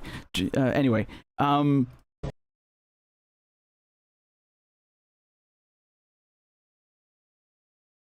yeah, this is, if I'm not mistaken, but I haven't confirmed this yet, but some people are saying that this is the 4th wave this night. I mean, honestly, if I look at the how many times have I told you sirens have gone off? I think it might add up. That is wild, honestly. That is wild. Because usually you'd have like 2 waves a day or 3 maybe maximum. So if we've had 4 in the last, I mean, no, that can't be possible, can it? So it could be correct. You just don't quote me on this right now. I'll go and look at it properly afterwards. But honestly, it does seem like it does seem like that. Again, honestly, a volley could be like 3 missiles, right? So, but nevertheless, those waves were coming really like 12 hours apart, usually, not minutes apart or an hour apart. Sometimes they did, but not generally. So this is unrelated to what's happening this second, but this is still related to Iran and Israel. So this is a shrine or basically a memorial dedicated to medical or health workers that have been attacked by Israel. Because yes, I'm not talking about Gaza. This is Iran. But the Israeli policy is the same. And you can see they've put up a charred ambulance in a public square, okay? And people, have come and placed roses and flowers. Yeah. So this reminds me, and I wrote this earlier, but this charred vehicle reminded me of what I saw at the Imperial War Museum. I think it was last year. There was if you've been to the Imperial War Museum in London, it used to look very different a couple of years ago. They changed the interior, they redid everything, and then, yeah, you can see that Red Crescent Society, right? This is not the only ambulance, by the way, that's been targeted in the last days, right? So, I mean, just look at the list. They've killed journalists, scientists, medics. It's Israeli MO all over again. But just to go back to my point about the charred vehicle, one of the new exhibitions or new pieces that they put inside the Imperial War Museum, if you go now, is a Reuters vehicle, a press car from I think it was blown up in 2006. Yeah, it looks very similar to this, not as bad as this, but similar. Right, you can tell it's been busted up and destroyed and blown up. And if I'm not mistaken, journalists were killed inside of that car. And of course, when I saw Gaza, I was like, well, we all know who fires at journalists in Gaza. Like, I'll bet anything you like, I know who did that. And you look at it and you try to read the small annotation, and you really have to like scan until the last bloody couple of words to find out who struck the car. And of course it was an Israeli helicopter, of fucking course, right? They can't just like put that in the title. No, it's got to be hidden like down at the bottom, so Israel's image survives the audacity of the truth coming to light. I mean, how dare we just spit facts? That would be really anti-Semitic. It's extraordinary. I've never seen like an entity like that murder and kill and rape and then play the victim. It's never happened in history. No one has done this. No one. Even the Nazis had the the instinct to hide their crimes or try and hide them, right? Not that makes it any better. It's still criminal, right, and genocidal. But they tried to hide it. They tried to burn documents and so on. Israelis film their own war crimes. They happily post and brag about them. And Naftali Bennett, for example, who was prime minister for a few months before Netanyahu left and then came back. So it's about 2 years ago, right? He said, I've killed many Arabs in my life, and there's nothing wrong with that. And then Golda Meir. By the way, all of these people have changed their names to sound more Jewish and Middle Eastern and Semitic, but they're not. They have Eastern European names. I just forgot Milakovsky's Netanyahu. I forgot Golda Meir's real name. But anyway, she said something like, we will never forgive the Arabs for forcing us to kill their children. Like, they're murdering babies and they're still the victims. It's like fucking unbelievable, the level of gaslighting and criminality that we're dealing with. Even, I can't even find something similar like that from a fucking Nazi official. And the Nazis said some really fucked up shit. So that's really saying something. Like, you really have to try to out scum or out evil the Nazis and outmaneuver them in your depravity. And the Israelis managed to do it. It's unbelievable, truly. It's unbelievable. We will never forgive the Arabs for forcing us to kill their children. What the fuck? Why don't just not kill children? Like, crazy stuff. I mean, really, and that's like decades ago. That's decades ago, man.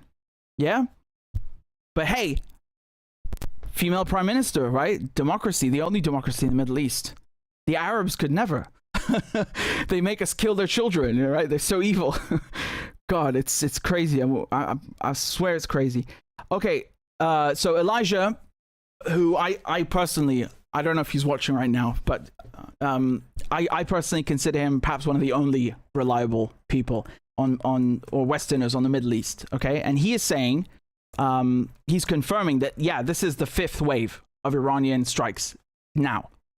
So he obviously means now, because we're at wave number 20 or 21. There's so many we lost count. No. This is wave number 5 tonight. Like, since I've been streaming with you now in the last couple of hours. This is unbelievable. And so he says Israel confirms a fifth wave of Iranian attacks is incoming, including Haifa, and asked an immediate so people to go to the shelters, basically. Yeah. Elijah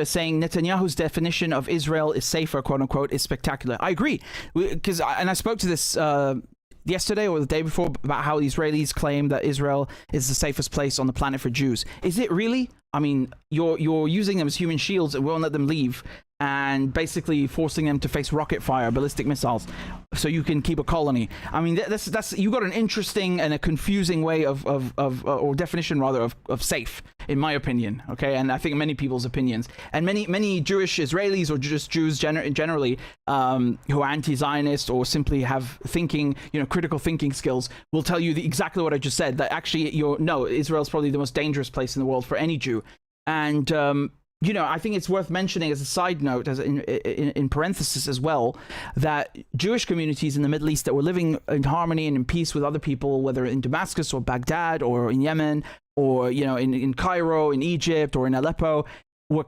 ethnically cleansed by the Israelis, with this selfish motive of filling up their colony. So they don't even leave other Jews alone, no matter where they are, right? They leave no one in peace. Everything is permissible for their political goals, including killing other Jews. That's how fucked up Zionism is, right? And then again, with this gaslighting, they'll look at you straight in the eyes and say, what are you talking about? This is the safest place in the world for Jews. Like, the fucking upside down world is unbelievable, really. You can't, it's like talking to a wall. Actually, talking to a wall would be much more, comfortable and nicer. But yeah, Elijah is talking generally about Netanyahu, not just the Zionist project, but he's speaking more specifically about Netanyahu as a politician. Netanyahu, I mean, I kind of understand, well, don't get me wrong, I'm not trying to like justify Netanyahu's behavior. I'm arguing from a strategic or military point of view. You have to remember that Netanyahu killed Nasrallah, he killed Fuad Shukr, he killed Haniyeh, he killed Sinwar, he killed, he toppled Bashar al-Assad. He amassed a bunch of feathers in his cap. This is no easy feat.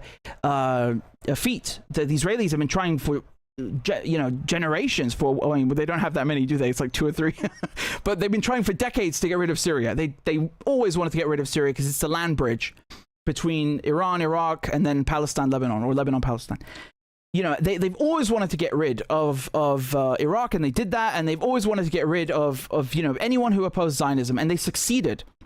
And so logically, my point here is just that Netanyahu, for him, it was logical from a strategic point of view to say, I'm going to go ahead, I've amassed all these victories, and I'm going to go ahead and try and get Iran now. Now's the time to get Iran, because I've got, no one stopped me committing genocide, no one stopped me, from carrying out these massive crimes, even though they were live streamed. I'm fucking invincible. Let's go. That does make sense. That's actually rational from a strategic point of view, to feel emboldened, right? It does make sense, or perhaps a psychological point of view, but it also makes sense strategically, that you have all this support globally, you have it in diplomatic fashion, you have it in military manner, you have it in media coverage. Everyone is supporting you. The whole combined West is giving you everything you need. Go ahead and get Iran. It makes sense from that point of view. It doesn't make it legal or moral or right, but that's his thinking probably. On the other side, on the flip side, and that's what Elijah is raising, is that he's done politically because he didn't succeed with Iran. At least not until now. It's not looking good, is it? Right? That they have to stop Israelis from leaving, that the economy is basically frozen, it's paralyzed. It can't function like this. I mean, if that's you saw the IDF thing I read to you from the IDF. If in 1 hour you're running 3 times to a shelter, you're obviously not going to school or to work or to function in any capacity in that kind of situation, are you? So you can imagine these are millions of Israelis every single day being sent to the shelters. Millions. That country is paralyzed economically. So that's going to screw Netanyahu, because he's needed these wars to stay in power, right? He needs to prove himself. He needs to show that he's capable. He needs to, at the end of the day, he needs the wins to say, you see, I told you I would get this. I told you I would do this. It was worth the suffering. It was worth the wait. And if he can't do that with Iran, especially, and now it's looking really, really messed up for them. We've never seen pictures like this where Tel Aviv is in rubble. Or in ruins. We've never seen Haifa struck like that. I mean, Yemen had struck Tel Aviv maybe twice or 3 times, 4 times maybe maximum in the last year and a half. Very sparingly, basically. And no one had really struck it. The Hudhud drones that Hezbollah had used had filmed Haifa. They had filmed it and then posted it as a kind of a thinly veiled or implicit threat. And now it's no longer videos or implicit threats. They're actually striking Haifa. This is actually hurting the Israeli economy. So Netanyahu, no one is going to care that he killed Sinwar if they have to run to the shelter 5 times a day. No, who would give a crap about that? No one is going to care that Syria's gone if you're living in a shelter all day. So, and there's no economy. And that's why you're seeing people leaving via bus. They're going to Sharm el-Sheikh in Egypt. They're flying away. But of course, activists who come from Europe or wherever to support Palestinians can't march to Rafah. Forbidden.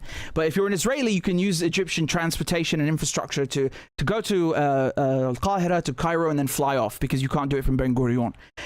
You're having people flee via via boat to Cyprus, and then flying off from there. So there is a lot of concern economically and in terms of the future of the colony. Yeah, and I think that is going to damage Netanyahu and damage Israel and Zionism in general more than any of these.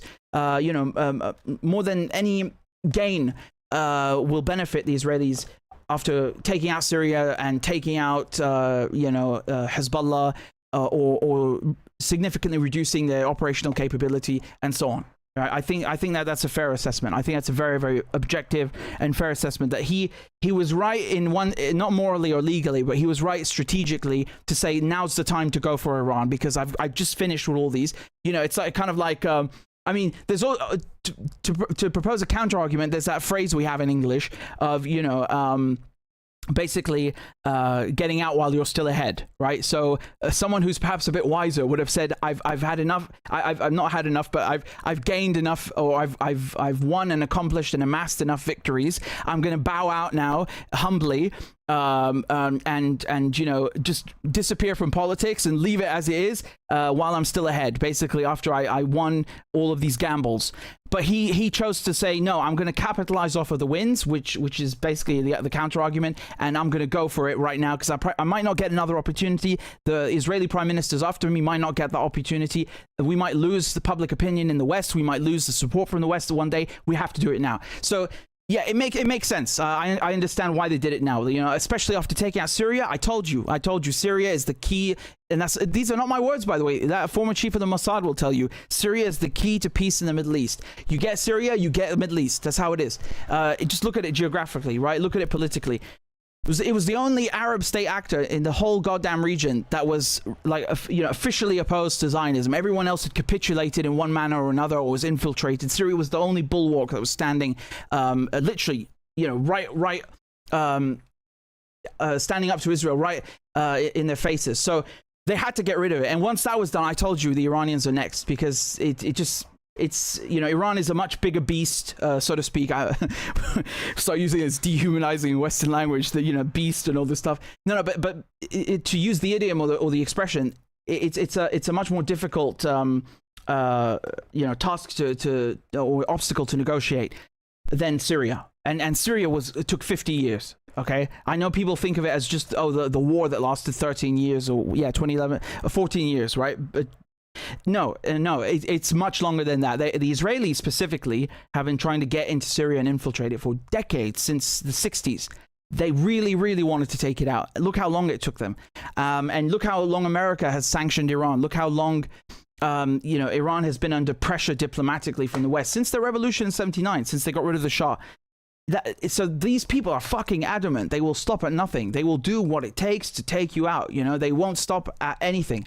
And with that said, that poses an existential threat to Iran. I know Israel likes to talk about existential threats and all this stuff. And ironically, if they are facing one now, it's because of their own political or Netanyahu's political ambitions. But we're not gonna be Bernie Sanders here and act like, oh, it's Netanyahu and no one else. No, it's Zionism. Okay, Netanyahu was a child in the 60s. Right?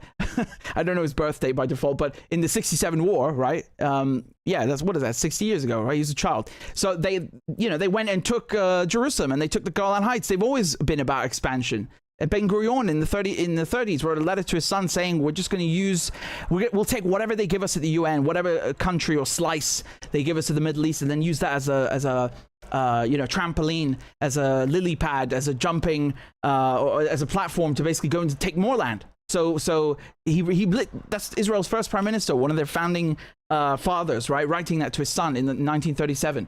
So they've always been about this. It's always been about expansion. It's not just Netanyahu, but Netanyahu is the prime minister now, and he did amass these victories, these strategic victories. Whether people like to admit it or not, I'm not going to shy away from what happened. They damaged Hezbollah really badly. They took out Syria. That's a fact. These are not opinions or some kind of muddy analysis. No, these are facts. They really, really laid it down heavy. And why wouldn't they when they're being given all these resources by the West? You can get away with anything. You can get away with murder, literally. Not to mention the genocide itself, which is not a strategic victory, but it's more of a political one that you're invincible and no one is able to hold you to account. That is a victory in another sense. Although obviously it's morally and legally reprehensible and vile. No one is disputing that. I think I'm the last person to dispute that. But we have to look at these things because I'm trying to give you not just the humanitarian side of things. I'm trying to give you, the strategic impact, the geopolitics of this all. That's why I'm here. So I think honestly, he might have overplayed his hand now with Iran. I think that's really what we're seeing. Could change. It could change. You have to remember well that for the first year, so more or less, basically most of 2024, especially in the early months, in the first half of 2024, it looked like the Israelis, a lot of people were saying it's the end of Zionism and Israel is done. And then they went on a counteroffensive and they did all these things I just talked about in Lebanon and Syria. And no one saw that coming. They fucking turned the tables. That was like, honestly, that reminded me of the Allies in 1942. And actually, I mean, people forget about, people always talk about D-Day and stuff, but really it starts with Stalingrad. But that's a different issue. The point is, they turned the tide. Obviously, they're not the Allies. Far from it. I think they're more like Nazi Germany, if anything. But you understand my point. They turned the tide in a situation that was very unfavorable to them in every regard, and they managed to bounce back from it. But now, I think he's overplayed his hand. I think Netanyahu might have overplayed his hand. I could be wrong. This might change again. We might see another turn of the tide. Where we might anything is possible. If you learned one thing in the last year and a half, it should be that anything is possible, and politics is unpredictable. A genocide can be live streamed, and the world will do fuck all. Arab blood is cheap, apparently. A church can be blown up in Damascus yesterday, and no one gives a fuck. You can go and bomb a country and then go on television and tell people that war is peace. Yeah, we're living in historical times in a good and in a bad sense. In a good sense, because I hope people will see this whack shit and then do better. That's perhaps the only silver lining, although it's a very thin one. I can guarantee you that. It's mostly bad, isn't it? Honestly, when people say, oh, we're living in historical times and these things, it doesn't always have to be in a good sense, does it? War is not good for anyone. And I think that when we talk about the nuclear deal, that's why I always say I'm glad Iran entered it, even though they got jerked around and so on. Not because they got jerked around, but on the contrary, they at least demonstrated for the historical record, for posterity, that they are capable of engaging in diplomacy, that what the West is saying about them is a lie, that they are acting in good faith, and they did demonstrate goodwill on numerous occasions. If nothing, just for the sake of posterity, to say, like, look, we tried diplomacy, we tried every avenue, we tried for years, you fucked us around, and then it went to war, and once again, actually, that was your fault. So because if they had gone straight to building the bomb, or to let's say down North Korea's route, right? If they'd been more confrontational or antagonistic, although they're the ones being antagonized, which is, so I use that a bit unfairly, but basically, if they had stuck up for themselves a bit more robustly, let's put it that way, I think they would have been demonized even further. I mean, just look at now how Iran engaged in all this diplomacy, and they're bombed during negotiations, and they still fucking manage in the media to demonize Iran. These are the kinds of people and liars that we're dealing with. You understand? So you could also argue against my point and say, well, they would have been demonized anyway, and you'd still be right. But I like to think that, at least for posterity, you can say they tried diplomacy, they got jerked around, and then they got attacked, and none of this is their fault, right? So at least we can be clear on that point and not have to hypothesize and say, well, what if they had been they had listened more and done more diplomacy? We don't have to do that. The record is clear for me, even if mainstream media won't tell you. I know it very well, and that's why I made that video the other day with the whole timeline. So right now, updates coming out of, so it's confirmed. I can confirm to you that you've had 5 waves of ballistic missiles in the last hour. That is unhinged, honestly. That is absolutely unhinged. I mean, do these things grow on trees in Iran? What is going on? Now, honestly, this is nothing like nothing we've seen in the last couple of days. Trey actually posted a screen recording of the sirens or siren alerts. People get alerted right via mobile phones. So there's a special channel and notification for presidential alerts and these kinds of things. But there's also an app. Look at the screen, and you can see here he's confirming the number of alerts and also just showing on his screen how many of these. I mean, that is insane. That's in the last hour. Look, it says all 1 hour ago. So he starts, what's the first one? 8 minutes ago, and then goes back. This is all in the last hour. That is absolutely unhinged.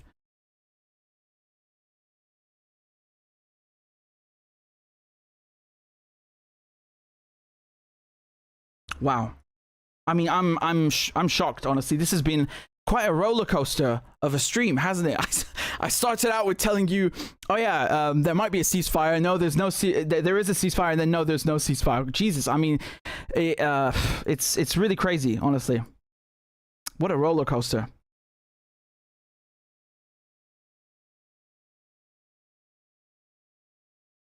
Yeah.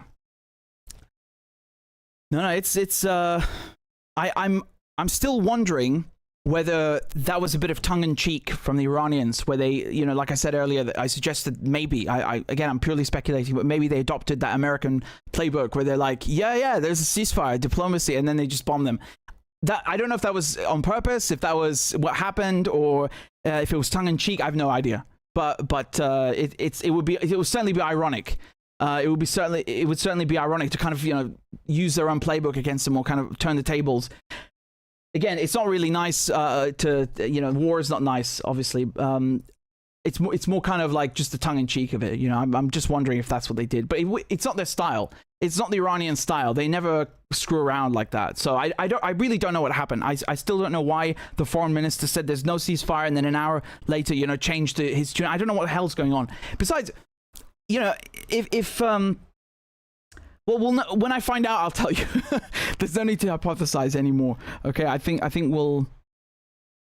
Yeah, you can see this is in the north of occupied Palestine, so that's right on the border with, or so-called border, right? Sykes-Picot border with Lebanon. Okay, and just look at that, right? So Tyre, that's already in Lebanon, yeah. And these are all sirens going off, these points, okay? And that's just, I mean, one of the waves. As we just saw, they've had multiple waves, volleys, salvos launched at them. So yeah, it's really wild. It's really wild what's going on. Oh man, crazy stuff.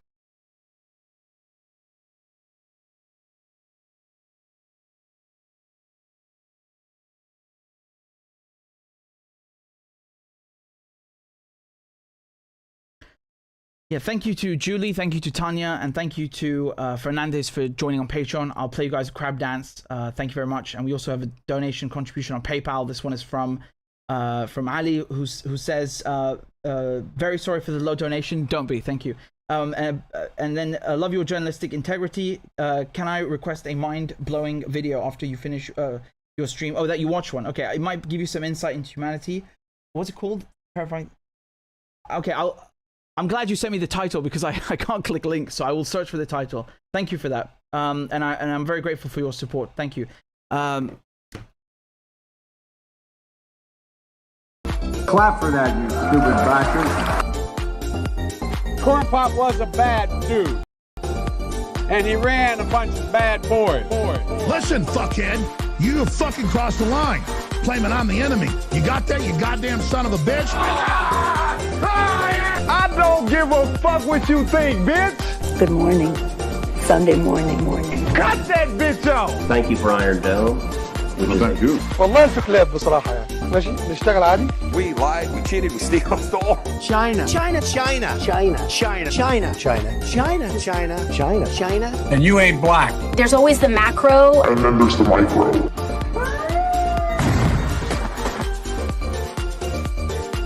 Do not come. Do not come. I'm gonna come. You talking to me? Ladies and gentlemen, I'll have 2 number 9s. A number 9 large. we got him. Because I have to do it myself. I know it's not. I've fallen and I can't get up.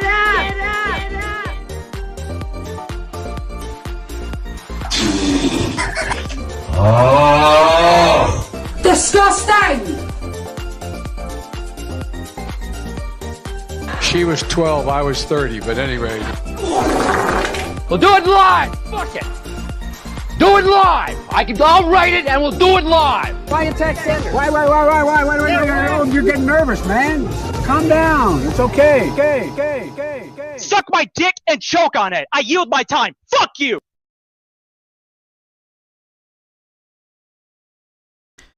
Thank you guys for your support, and if you can kindly support my independent journalism on PayPal, Patreon, and GoFundMe. Yeah, YouTube's been demonetized, so I'd greatly appreciate it, and thank you all for tuning in. I think we'll leave it at that because we've been going at this for a couple of hours now, and I've still got other work to do. Yeah, almost 3.5 hours.